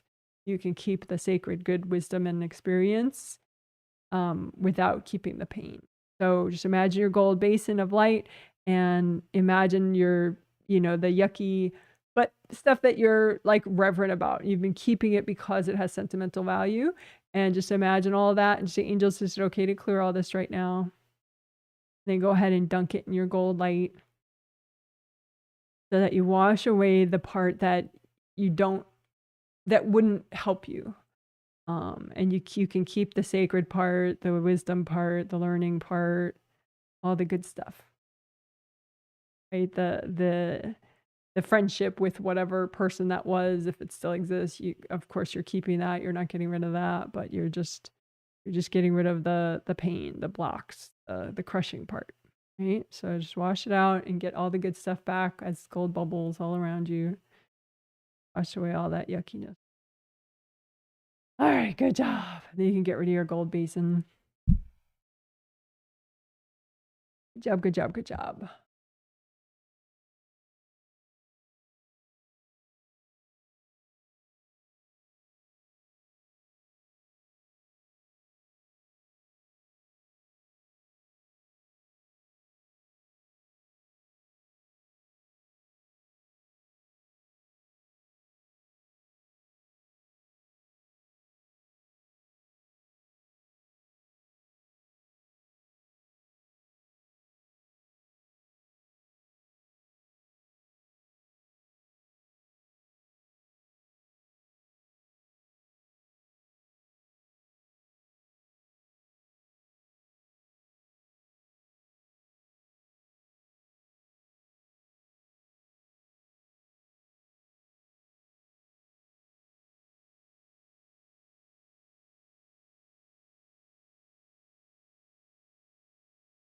An important thing that helps your body is sleep, right? And so if you have baggage that's in the way of you getting good sleep, that of course really impacts your body in a big way and your spirit, right? And so you can have baggage that impacts you and your ability to sleep, like maybe in a past life or past lives.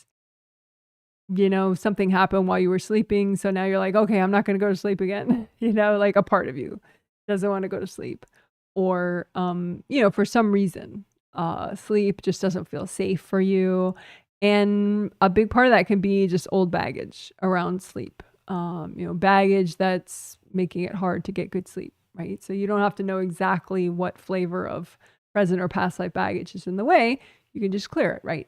So make another big gold basin if you want of gold water, nice and deep, so that you can melt away this baggage. So any baggage that's in the way of you getting good, restful, peaceful, pleasant sleep. And say, angels, is it okay to clear all this? And go ahead and dunk it in the gold light and melt away all the pain and the baggage and the blocked energy, and just keep the wisdom and the learning, and have that pop around you with nice little gentle gold wisdom bubbles. Melt all that junk away. Okay, and we'll do that one more time. So imagine out in front of you any baggage that's in the way of you getting really, really good sleep, where you get enough hours, you can go back to sleep easily, all that good stuff, right? So what's in the way? What baggage? Is there any baggage or any burdens that you have in the way of you getting good sleep? And say, angels, is it healthy and gentle to clear all this right now? And then just dunk all that in your gold basin of gold water. And just melt it all away and keep your wisdom. Have your gold wisdom bubbles pop around you gently. So unconscious and subconscious levels, you learn whatever you need to learn from these experiences, but then you melt away all the heaviness and the pain. A couple deep breaths.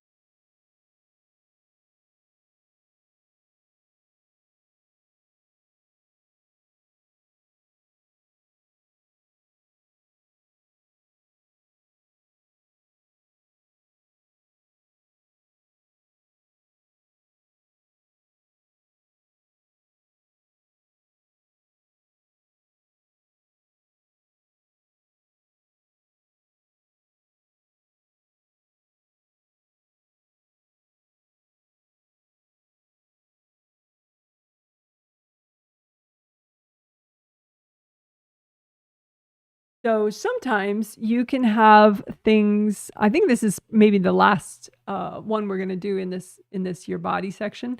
But I'm looking at a sample person and he has a lot of anger bottled up and it's in between him and his body and it ends up confusing him. So like if his body gets triggered, he gets angry at people around him. Even when they didn't do anything wrong. It's just like there's just all this leftover anger that he has around his body and it just like triggers at different times. So you can have that too. You could have anxiety in between you and your body, anger, sadness, whatever, right? And it just can kind of color how you perceive people and what they said to you and their motives or, you know, whatever. It can cause you to have a different take on different perception, right? It can affect your perceptions and your experience in a way that's not healthy, right? So just imagine any emotions or any mental confusion in the way of you and your body. It could be someone else's energy, but it's in your space. So any emotions, any mental confusion, anything confusing you in between you and your body. And say, angels, is it okay to clear all this right now? And then you could just blow it up, or you could melt it with cold fire, or you could give it to your angels. Say, angels, can you help me with it?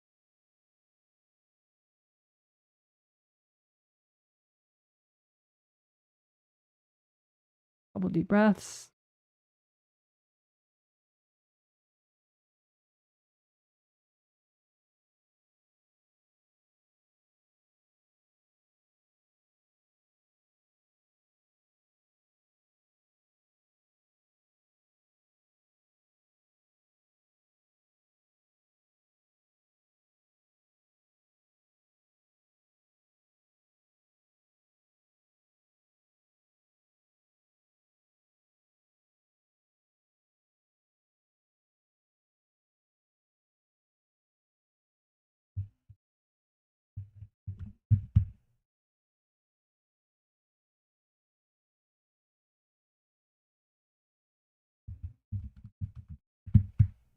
Okay, so we'll do one last section to help non-resistance. We've been doing it on and off throughout this healing. And we'll do more wisdom bubbles, which we've also been doing throughout this healing. So you can just make a big gold basin out in front of you with lots of gold water. And just imagine any baggage, underlying baggage that's sort of at the root cause of some of your resistance. What you hate in the world, what you hate about other people, what you hate about yourself, or, you know, what triggers a ton of fear or whatever, you know, what's the root causes of your resistance? And just, you can hold that as big lumps and just angels, is it okay to clear all this right now? And then just dunk those lumps into the gold light, into the gold water, and just let the gold water do its job. And so you're melting the baggage, you're melting the roots of your resistance, right? And you're getting the wisdom, the gold bubbles coming to you. So you get your learning, your experiences, your knowledge, your kind of aha realizations, consciously or subconsciously, and you're getting rid of the actual resistance, actual yuckiness. So it's like, you know, with resistance, it's like you're tied up in knots, you know? So what we're doing is we're undoing the knots, right? We're melting the baggage that's causing you to be tied up in knots, you know, because it's easy to think of, oh, well, I'm tied up in knots because of my job, or because I just moved, or because I didn't move, or, you know, because of this person or my husband or this and that, you know, of course, it's because of them that I'm tied up in knots. But it's not exactly, you know, there's underlying stuff where you are tied up in knots, just you. And then your mind sort of finds excuses for it so that you're not seeing the internal pattern that you have. So you don't have to, you know, have like Buddha clarity all of a sudden about your inner tied up in knotsness, but you can clear it. you know, without knowing, right? So just think of your underlying resistance. That's, you know, the root causes. It's not about your husband or about your sister or your mother or whatever, right? Just deep down, deep down, what do you resist? And just be like, angels, is it okay to clear all this right now? And then dunk it all in the gold light and just get your gold wisdom bubbles come gently popping up around you. They pop and you get your learning, and just dunk all that stuff away, you know, melt it all away, these root causes of your resistance. So you're not blaming it on, you know, this awful person or your awful mother or your awful, you know, country or your awful whatever, you know, it just is what it is. You're melting it. And so that way you can heal and unblock on a really deep level.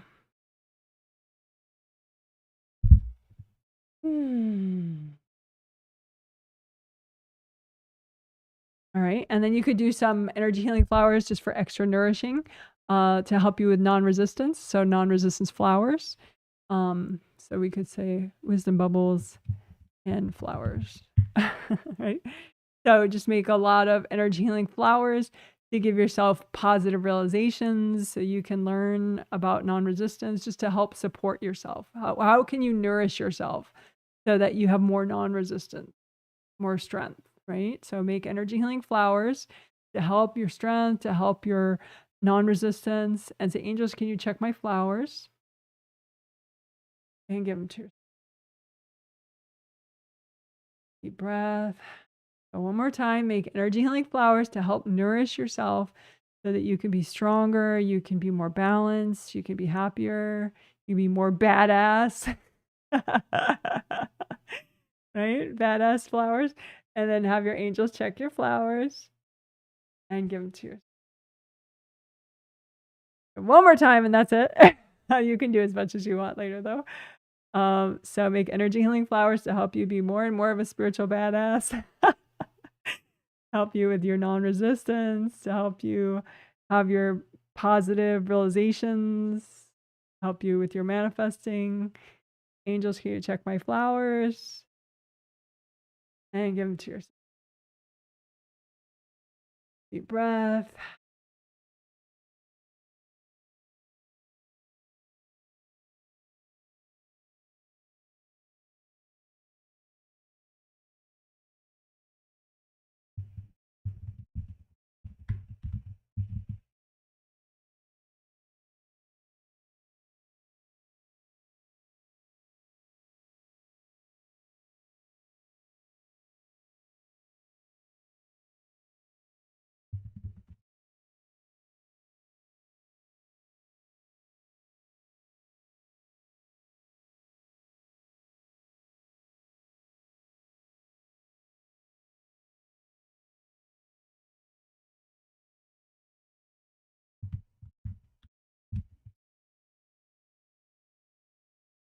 Okay, so we'll do a wrap up now.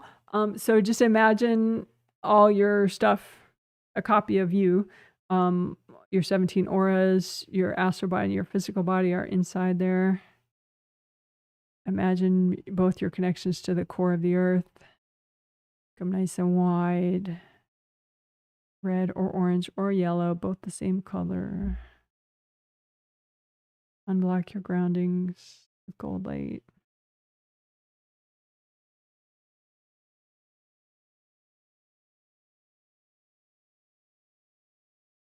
Check the tree trunk blockage pattern, like up from above here and then into your shoulder joints, hip joints, or knee joints. Just any energy is not you in that area, in those areas, just yank it out. Angels, here you go. Move it out. Angels, here you go. Move it out with gold light. Angels, here you go. Extra gold healing for your shoulder joints, your hip joints, and your knee joints.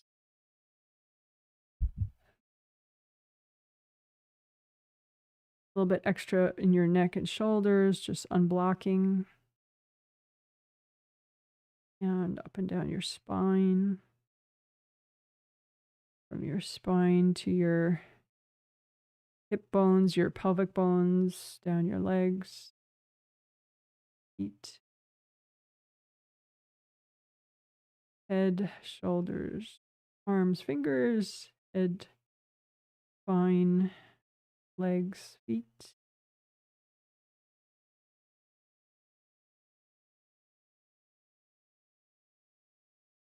Unblock above the top of your auras.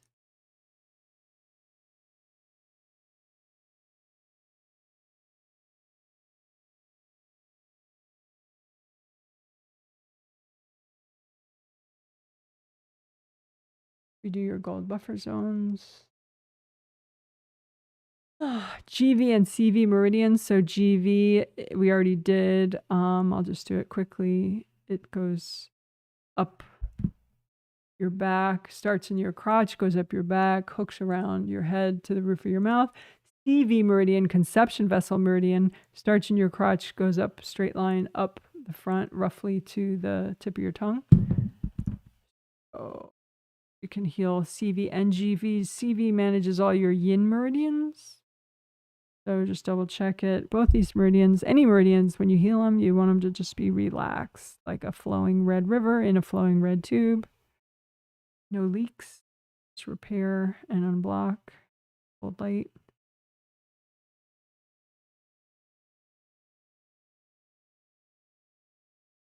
The natural direction of flow for both of these is upward for GV and CV meridian. You can balance them so that one is just as strong as the other. So they kind of complement each other.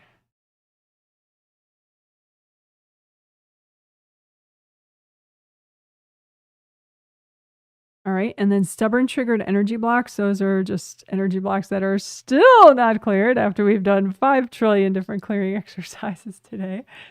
So just put copies of all your stubborn triggered energy blocks out in front of you. Ground them in red earth energy. Use lots of gold light. Melt cords going into them from you or other people. Melt out your resistance, other people's energy, so that these energy blocks can finally melt.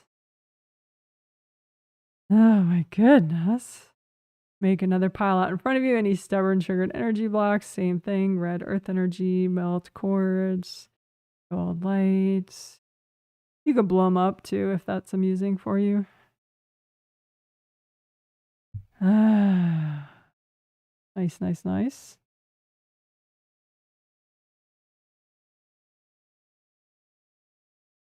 Part of being a badass is confidence, and part of confidence is like you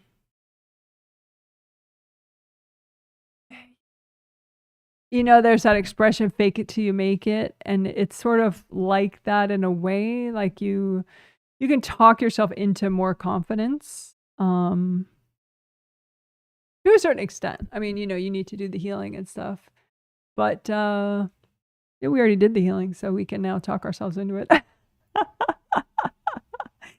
So you could pick, you know, some badass quality that you particularly want to emphasize in yourself and nourish in yourself, like maybe your confidence or your intuition, or just in general, overall spiritual badassness,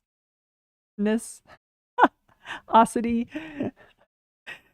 But you can, you know, use some affirmations now and just say, you know, I'm a spiritual badass, you know, or each day I'm becoming more of a spiritual badass. Or, you know, each day I'm becoming more and more decisive. Or each day I'm becoming more and more efficient with my self-healing.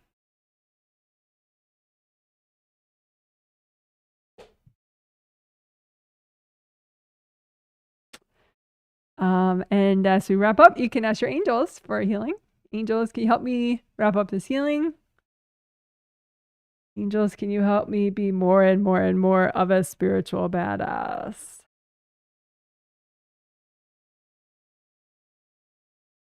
All right, good job. You're amazing. Woo woo. That was a healing. You're so fabulous. What a badass you are. All right, good job, good job, good job.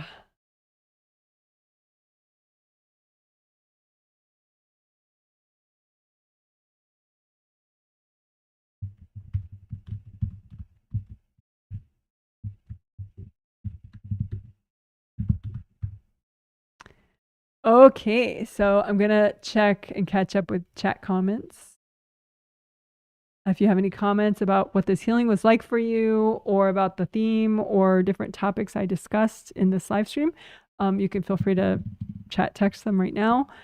Oh, I didn't say, but if you haven't done it yet and you would like to, could you consider giving this live stream a thumbs up?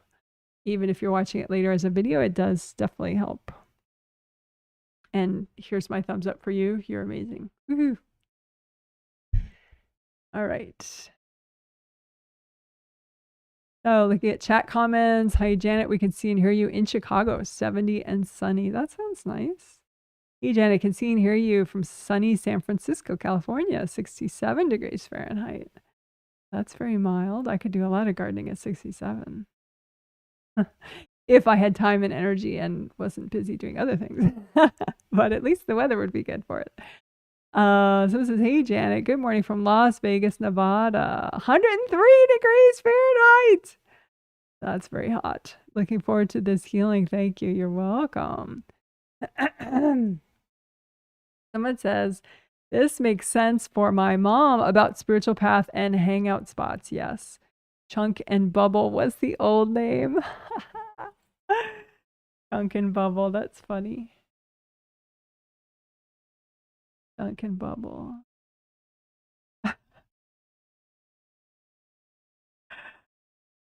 Yeah. I like the new name. Just wisdom bubbles, learning bubble. But thank you. That's helpful to know what it was called. And so there, if you did want to find old videos where we did that technique, you could search for Janet Wright, Chunk and Bubble. Or maybe like Janet Wright Bubble Healing, something like that. You probably find some old ones where we did it. Okay. Someone says, when someone invades your space with versus spiritual, your space versus spiritual path, what's the difference in their intentions? Yeah, see, you're no difference. Thank you very much. You're getting I think your interest in understanding someone's intentions, I think, is not serving you well. I mean, go for it. If, I don't want to tell you what to think, but it's like as if I'm trying to clean my kitchen, but instead I decide to study my neighbor's cat. Do you know what I mean? It's like, it's not going to get, like if invasive energy is kind of freaking you out, but you're not doing anything about it, the problem is within you. It's not that you need to understand that they had a rough childhood. I mean, you could just say, yeah, sure, they had a rough childhood. People are imbalanced if they're being invasive with you. They're imbalanced in some way, but whether they mean to be mean to you or they mean to be nice to you, I just don't think that. I mean, yeah, if it takes you 2 seconds to intuit that, go for it. But if you're really like relying on that as some sort of a fix to you not clearing your space, I don't think that's the fix. But anyway, so hope that helps. I don't know if that helps. But yeah, there's no difference in somebody's intention. They're trying to be invasive for one reason or another. There are countless reasons why someone might want to be invasive, subconsciously or consciously.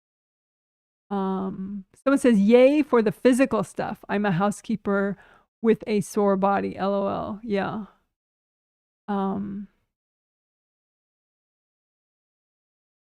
Yeah, it is good to address some of the physical stuff. When I was younger, I mean, I'm 54 right now. When I was younger, I could get away with ignoring my physical body more. I wish I hadn't. I wish I had. Like, if I could turn back the clock and give myself advice, my 34-year-old self, I would say, work out, get into work out like multiple times a week, do cardio, do strength training, get muscles, get muscle tone, and keep them, and keep doing it. Because now I'm 54 and I'm like, oh my gosh, I really need to do this. And I'm starting to do it, which is exciting, but it's kind of silly that I haven't been doing it all along. You know, I wish I would have been better off had had I gotten very physical. When I grew up, it was not emphasized. I was, told to study, study, that was sort of the key to life, was to do well in school and then get a good job and. And unfortunately, I didn't like spit out the brain chip and realize that physical fitness is actually a really big deal. And I never really realized that like physical fitness is of spiritual value. You know what I mean? Like I figured, well, chakras, aura grounding, I'll be all good.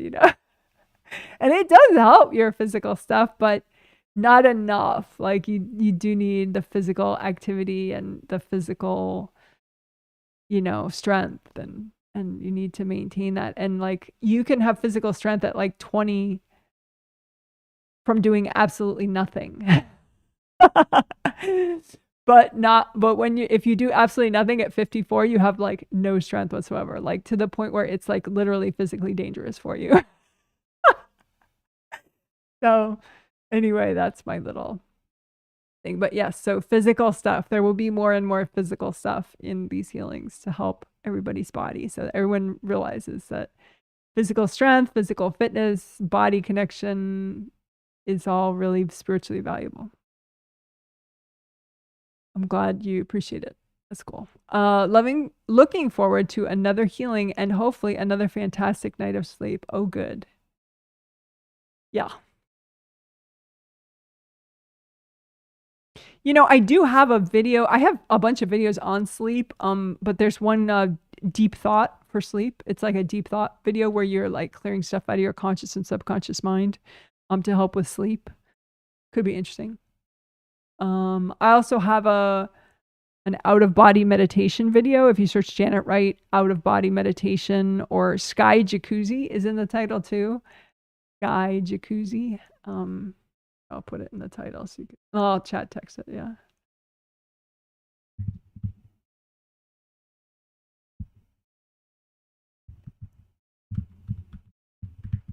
So the first one you find if you search Janet Wright Deep Thought Sleep, and then the second one you'll find if you search Janet Wright out of body Sky Jacuzzi.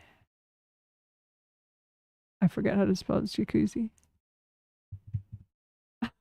Maybe that's how you spell it. But Janet Wright healing out of body meditation, that'll find it too.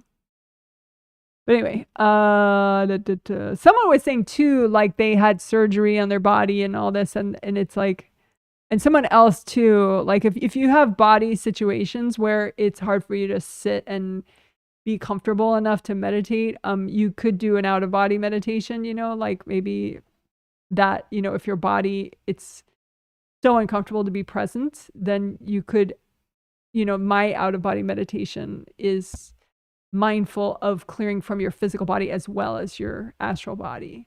So then you're still benefiting your body, even though you're like kind of spacey as you're doing it. You're detached from your body as you're doing the meditation.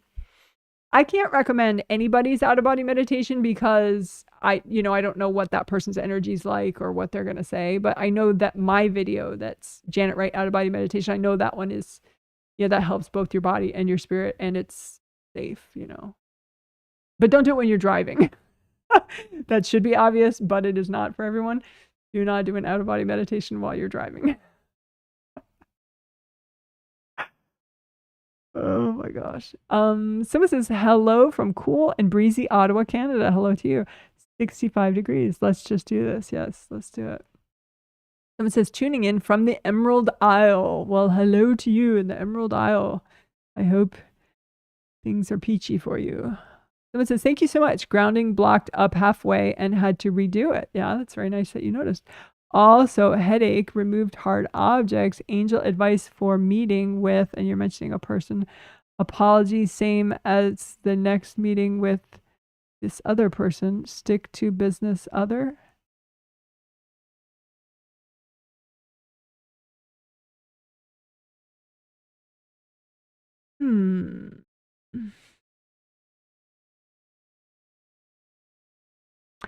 I would say, just like before, you have this tendency to see too deeply into a person in a level that's uncomfortable for the person. So I would say for both those meetings and in general, consider like park bench orientation between you and the other people. Like maybe if you have the option of a physical setting, like, have a physical setting where you're, both looking at a gorgeous vase of flowers or something. So you're both looking at something else, not at each other's eyeballs, or you're both sitting and, looking out the window or something, but you may not have that option in a meeting. Although if you do, that's nice. It could encourage the park bench spiritual orientation, but because you tend to, there are things people don't really want people to see, and you tend to look for those extra.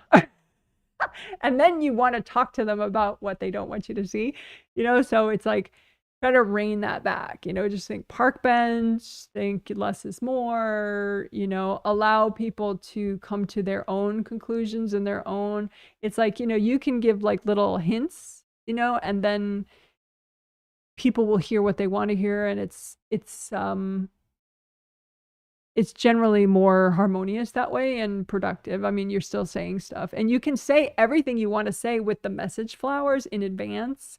Have your angels check them, so they, they'll monitor and censor what you're saying, and help edit, right? And then, so this is everything I want to say to this person, and then have the angels double check it in the flowers, and then put it as a park bench orientation, put it like 10 feet in front of them, right? And just say, okay, and have the angels double check it again, and just leave it there.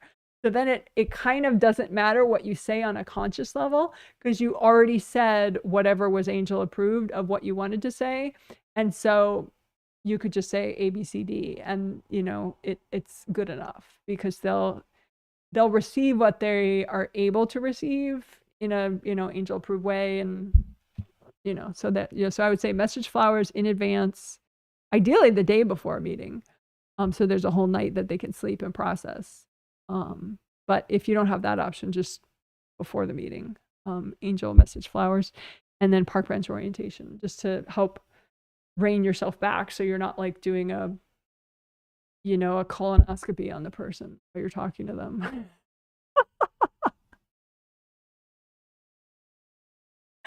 Leave their poop to them. Don't go so deep. Just heal yourself, heal like your inner child, heal your inner wounds. It's not to gaslight you and be like your concerns aren't important. They totally are important. It's just that there's a way in which you're not serving yourself. You're sort of laying people bare in a way that they are not comfortable with, and they'll just, it'll be unpleasant and triggering for them in a way that doesn't get you guys anywhere. Hope that makes sense.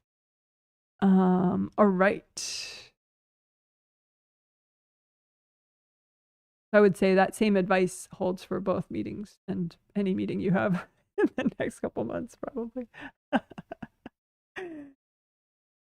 Alrighty. Someone says, thank you, Janet. I'm feeling mellow, especially physically. That's nice. I often notice that the left end of my path is cloudy. I thought it might be beings or agreements with my parents, but it never goes away.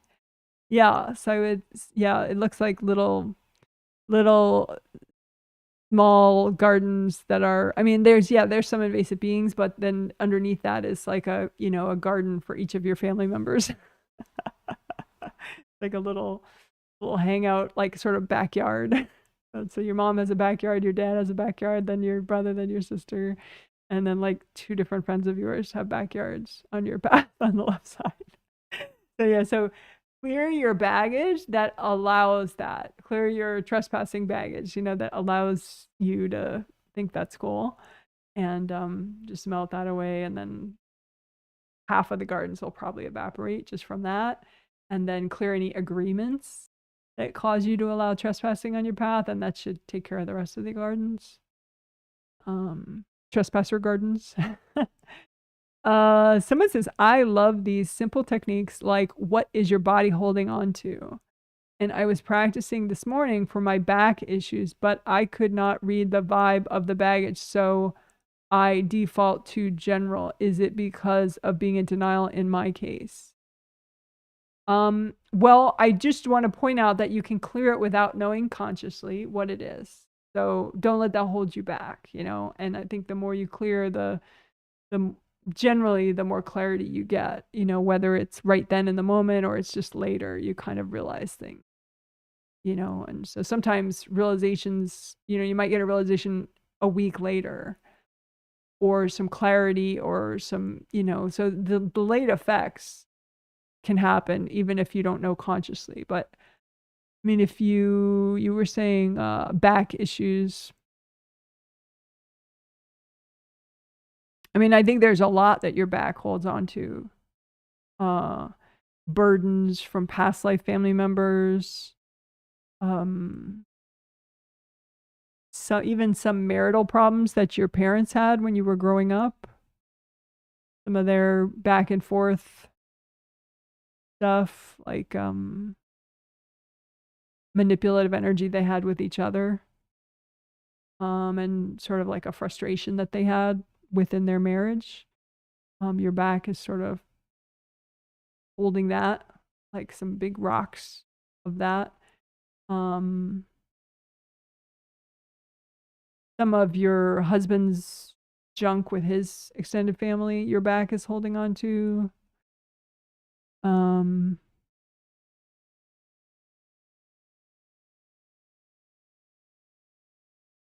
I mean, I think one of the themes for your back is kind of like you're trying to make everyone happy. So you just pile onto your back whatever problem exists, you know, that you're aware of from your loved ones. And you somehow by carrying it on your back, you're thinking, well, I'll figure it out for them, you know? So I would say just, you know, you don't have to know like, oh, this one is from my brother, this one is from a past life person, but you know, I would say reading it in more detail than that is probably just wasting your time, you know, just keep clearing stuff.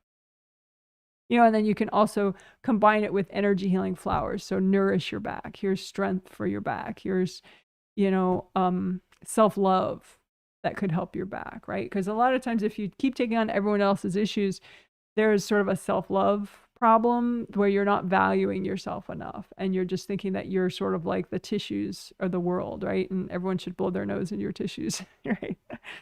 So self-love, self-worth, that kind of thing, you know, flowers to nourish as you clear to kind of complement.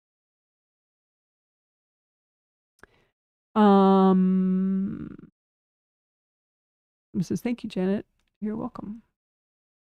Thank you, Janet. I started feeling yucky and nauseous in the middle of the healing. Now I can smell unfamiliar but pleasant scent. It's quite interesting.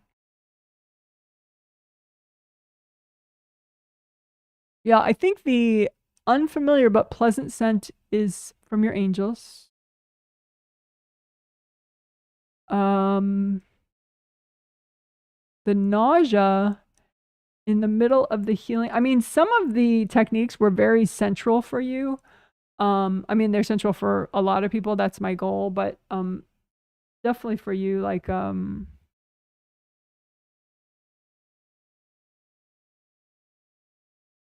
resistance stuff. The people being on your spiritual path, and how that can make you feel like very weak and very aware of like all the hardships you've been through. I think when you're more aware of that is when your mom and some of the men in your life, current or past from this life, men are on your path. So I think it's just a reminder that, you know, and I talked about it in the beginning, but it also applies to you in case you didn't think it did, that, you know, when people are on your spiritual path, it can really affect your attitude, about like how strong you feel you are and your perception, how you perceive the hardships in your life. And you know, whether you're feeling like glass half full or glass half empty, all that stuff. So that's part of why, I mean, it wasn't just you why we did this today, but you were definitely one of the many sample people that I studied when I decided to do this whole, you know, clearing the trespasser baggage, so that you clear baggage that that causes you as a spirit to allow people on your spiritual path. So if you want, you could redo those exercises about the clearing trespasser baggage and non-resistance parts. Someone says, I had a huge headache until we started clearing trespassing baggage. Yeah, that makes sense. It went away, but now feeling like it is sneaking back in. I don't think it's a boundary issue, but can't seem to pinpoint it. Thank you for the August healings. You're welcome. Yeah, well, I think it is a boundaries issue because trespassing baggage is all about that. I would say what you could redo is towards the end of the spiritual path section, we melted bridges. So if you imagine your spiritual path, imagine the bridges that you made from your path to other people's spiritual path and the bridges that they made onto your spiritual path, and just melt those. I called them invasive bridges because your spiritual path is supposed to be just for you. So there shouldn't be any bridge where you hop into somebody else's path or they hop into yours. You know, it's only like angel assistance is more than all you would need on your path, you know? So just some of those bridges melted, but I would say maybe only about a third of them. So go ahead and just, you could, if you want, do a little more of that. Melt more of the bridges on your spiritual path. And they can be from past life people. They can be from people from this life. But you don't have to know who they're from. Just hunt the whole length of your path and get rid of any bridges. Just melt them with gold light. And you can melt any agreements that cause those bridges to stay there. You know, any unhealthy agreements, you can say, angels, can you help me with these? Or you can just melt them with gold light so that there are no unhealthy agreements in place which hold the bridges in place. I hope that helps. But yeah, that's kind of what we were talking about. What I talked about in the intro was that if someone can get on your path, it's a more impactful place for them to punish you from. So their wax would have a bigger effect, more destructive effect on your space than if they were just completely off your path and out of your aura and they threw stuff. So that's why we focus so much today on, you know, clearing out your baggage that allows you to keep trespassers on your path for boundaries and safety, so you can be a bigger badass. Someone says, liked the fake it till you make it at the end. Yes. Yeah. I'm glad you liked it. Someone says, I felt the start of a headache towards the end of the healing on my right side. I got some hard objects out, but is that also tree trunk blocks? Yeah, I was going to mention tree trunk blocks. You're really trying to work shoulders or manifesting. Yeah. Yes. So it is relevant for tree trunk. So you just look at yourself, right? And you don't have to see all the detail. You just see above your aura and the shoulder joints, hip joints, and knee joints too, and ankle joints if you want. And just and just see all that. See if there's anything that just kind of reaches in the whole area, and just freeze it, yank it out. Angels, here you go. Freeze it, yank it. Angels, here you go. Freeze it out. Angels, here you go. So, and just, you know, so you don't want any people in the tree trunk areas. You don't want any invasive beings in the tree trunk areas. And you can melt away the blocks above your head that allow it all to happen too. I mean, the blocks here in your joints allow it to happen, but especially above your head. So you could keep melting the blocks above your head and then most of it would pop right out. And then you just make sure you recycle the beings. They're not trying to come back. But yeah, I think, and it is interesting because you can have a tree trunk area issue, but more on one side than the other. So you can just kind of notice, whichever side you're having the flashes of pain on and look at the tree trunk areas and just same thing though. Drag it out, unblock, drag that stuff out, give angels, unblock some more. Oh, it says, thanks, Janet. Felt a little cranky during the clearing the stuff you hate baggage. Yep. Yeah, well, it's one of those things where we had to trigger it to do it, So I hope you got over it. Hope you got over it. But maybe you should do that more, But what you could do is put the stuff you hate, like put it in a triple sealed box or something so you don't feel it. And then you can blow it up in the box. If it was irritating, if it was fun and interesting for you to feel irritated as you clear what's irritating you, then that's fine. But if it was unpleasant and you might never do it again because it was so unpleasant, then you can, put it in like a triple sealed safe blow up thing, and just blow and send it 40 feet away and then blow it up.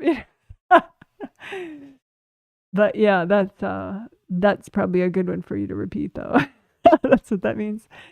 I think my mom also might have whacked me during the healing. Oh, I'm sure she did. She does a lot. It's so funny because she gets the healings, but I think it would probably be worse if she didn't. But actually, she didn't get this one. That makes sense. Yeah, they alternate. But still, though, she has whacked you in the past and gotten the healing simultaneously. So, but yeah, so I think the issue is not that she's whacking you, because that's not newsworthy, of course, as we both know. But what's new, what you can look at, and because of what we worked on today, is does she have a lounge area on your path? In which case she can whack you from there, and it'll like go deeper and make more damage. So look at your path and look for her little lounge areas. And she has multiple ones, actually.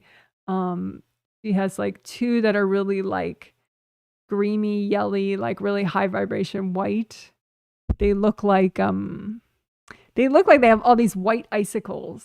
They're like very angry and screamy.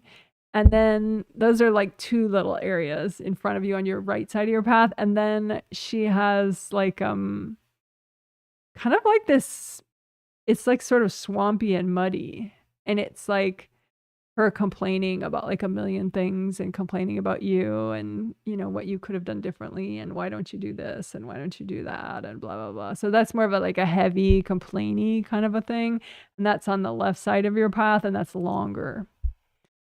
But yeah, she has all those areas, so you can just destroy them or melt them or clear your baggage that has been allowing you to keep those there for your whole life.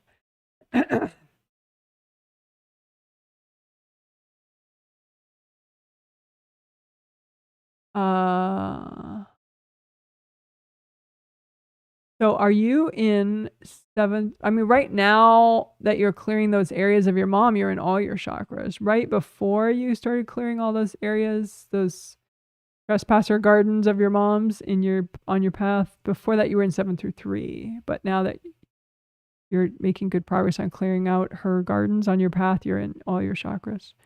Your husband, oh, and by the way, that you were one of the many sample people about the whole spiritual path and how does it affect you if someone's on your spiritual path. So for you, sometimes your most anxious moments is when people are on your spiritual path.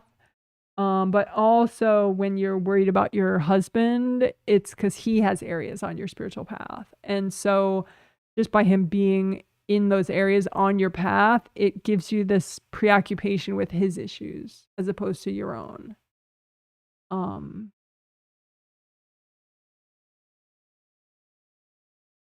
Like there's even a bridge between your path and his path that you made because you're like, oh, I just need to go in and fix things sometimes. which does not help him grow at all. It would be much better if you just pray to the angels, please help my husband grow. That's it. Please help my husband grow and heal and make the most of his life.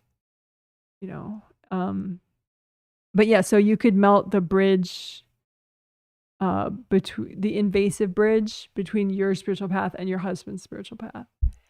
And the invasive bridges between your spiritual path and your mom and your brother. You don't have a bridge to get to his path, but he has a bridge to get to your path. So you can melt that away. And all the work people in your old job that used to really get under your skin, check for bridges that they made onto your spiritual path. Some of them you made bridges onto their path too. So yeah, present and former work people, just clear the bridges related to them from your spiritual path. And if you don't remember that part of the live stream, it's in the spiritual path section towards the end of it. It's not its own chapter though. It's just, the section will just be called Spiritual Path, Clearing Trespass Baggage. But we do clear invasive bridges towards the end of that. Is your husband in all chakras and on his path? He is on his path. He is moving forward. He's in 7 through 3 right now. He's working on getting rid of some of his mom's trespass gardens out of his space and working on clearing trespass baggage more. He did it during the healing, but it's such a big topic for him that he needs to do it more. But again, step back from that. Ask the angels to help him with that. Just stay out of it.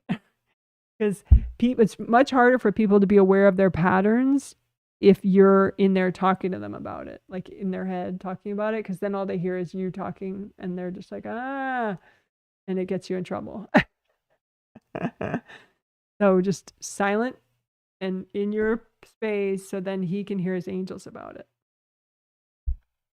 I mean, obviously you can talk in life, but the whole fixing your husband thing, try to calm your throat chakra about that. So you're not, because it's like sometimes you have this, like, it's almost like a YouTube channel where you're trying to fix your husband and you're like broadcasting videos to him all the time.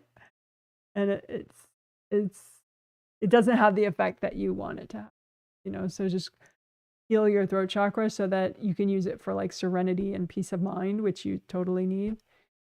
We all need. All right. Hope that helps. Someone says, thank you. You're welcome.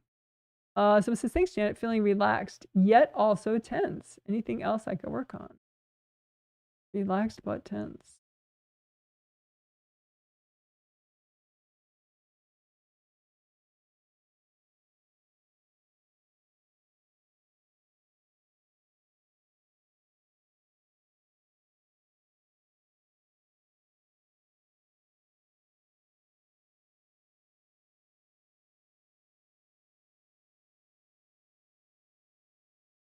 Yeah, I would do that. I've been talking about it in this Q&A, the melting the bridges. It's towards the end of the spiritual path chapter that we'll have. So if you need timestamps, you can wait until they're ready and then do that whole spiritual path section. It's towards the end. Well, maybe halfway through, I guess. The spiritual path section where we melt invasive bridges. That's not in the chapter title though, but the spiritual path section. But because you don't have invasive bridges to your husband's path and him to you anymore. You did, but you melted them in this healing. But like other people, like somebody from your family and somebody from his family, like you have invasive bridges so that they are coming onto your path. So sometimes when you feel the worst, it's like some of your family and his family on your path. So just hunt for some bridges, invasive bridges onto your path and melt them away.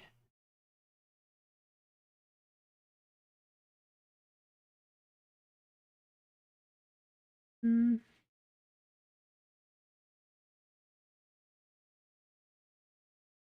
I think that whole section about what is your body holding on to towards the end, that could be really, you could get a lot more mileage out of that by redoing it. It'll be its own chapter. Towards the end, it'll say your body, what is it holding on to, something like that. And it'll say also non-resistance.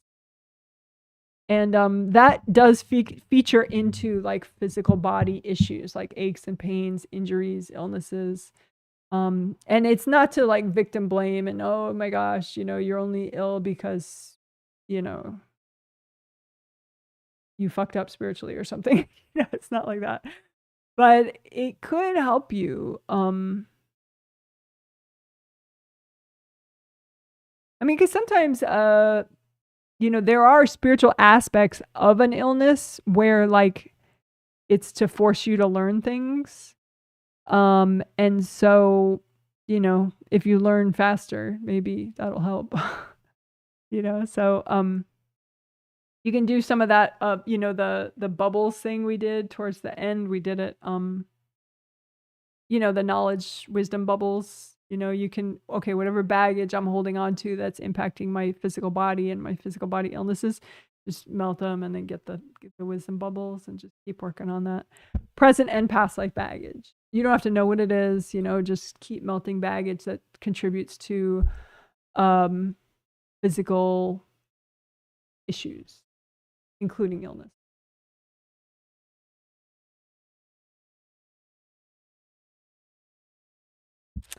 Hope that helps. Someone says that worked instantly, but there's more to go. Thanks, Janet. Yeah, I did it a little bit when I demoed it for you. The tree trunks, I did it with you. I mean, I like moved it out. Part of it. I mean, you did it too, but I did it. Usually, sometimes when I demo, I just demo on myself. But that time I literally did it with you. I all that stuff. But yeah, good. Glad it helped. All right. Well, good. I think that's it. So let's see.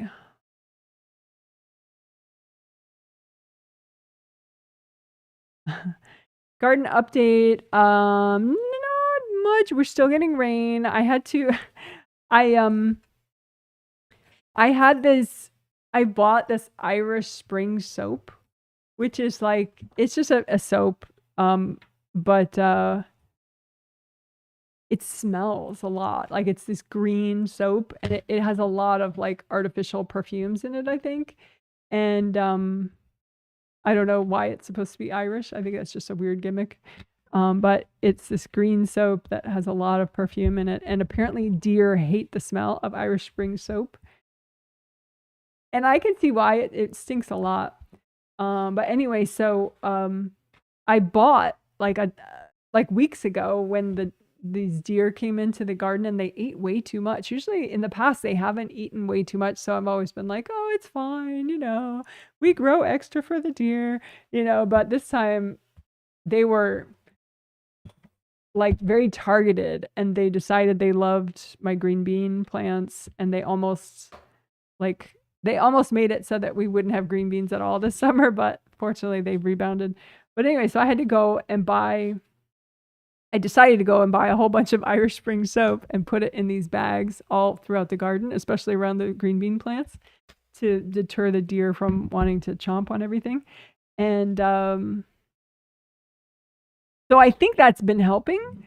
But since it's raining now and literally today and also like 2 days ago or 3 days ago, whatever, a lot, I haven't been able to put the Irish Spring soap up because I had to take it down because I don't want all those like artificial perfumes or whatever to like wash into the soil. So it's only for when it's dry weather that I can put soap all over the soap bars, hang them all over the garden. So anyway, right now there's no soap out there. So I may get some like fishing wire and like a fishing string, you know, and because they say that if it's like at the height of like, you know, the deer's legs or something or the deer's chest, that it kind of is like they can't see it because fishing line is very thin, and so they can't see it, but it like kind of spooks them a little because they're like, whoa, what's that? You know, if they try to walk past it and they touch it, and so then hopefully they go away. You know what I mean? Because really they could just jump over it. But if they can't see it, then they don't know what it is, so it kind of freaks them out and maybe they'll go away. So I might try that, because that obviously I could keep up during the rain. I would just have to put a sign there for like my husband to remind him, fishing wire right here, you know, because he keeps thinking that he's going to have some mortal injury because of the fishing line. But it's not going to be high up. He's not going to strangle himself or trip himself because it won't be low down. But anyway, so I might do that. What else garden wise? We haven't eaten any of the garlic yet, but we have to do that, because then I have to get ready to order garlic for the fall. Garlic bulbs for the fall to plant in the fall. What else? I haven't done a lot in the garden like in the last couple of days because it's been raining and I've had work, obviously. I guess that's it, really. Yeah, not a big garden update. Oh, no, actually yesterday,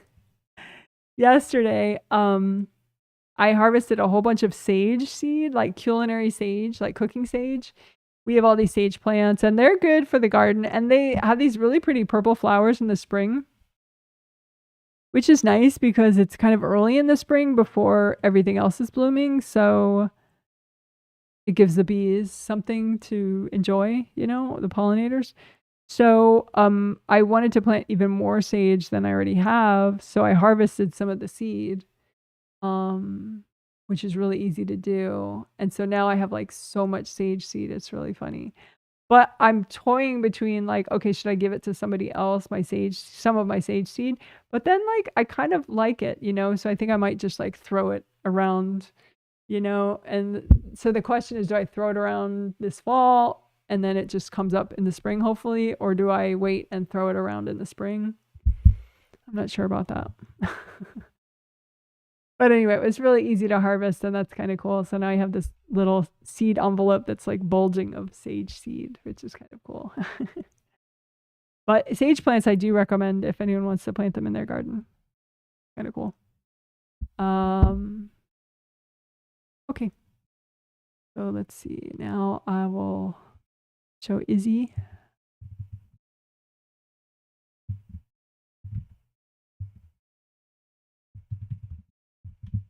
So Izzy update, nothing much new except I have to give him less water with his dinner because I think that's why he peed in the house last night.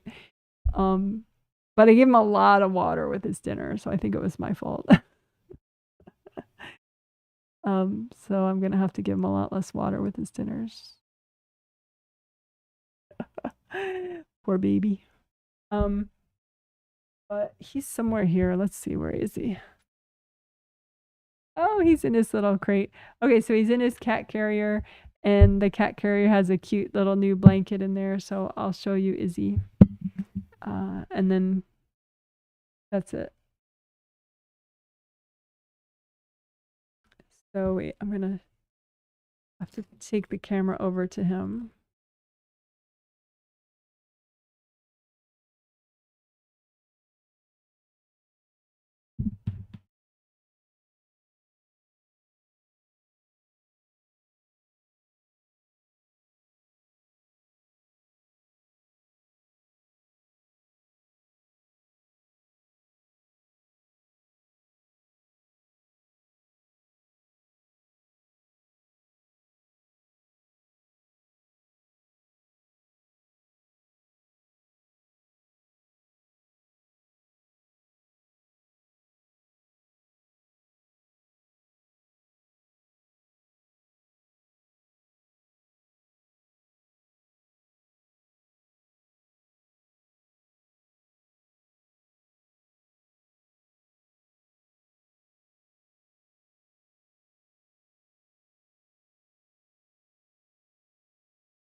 Okay, so that was Izzy and all his cuteness.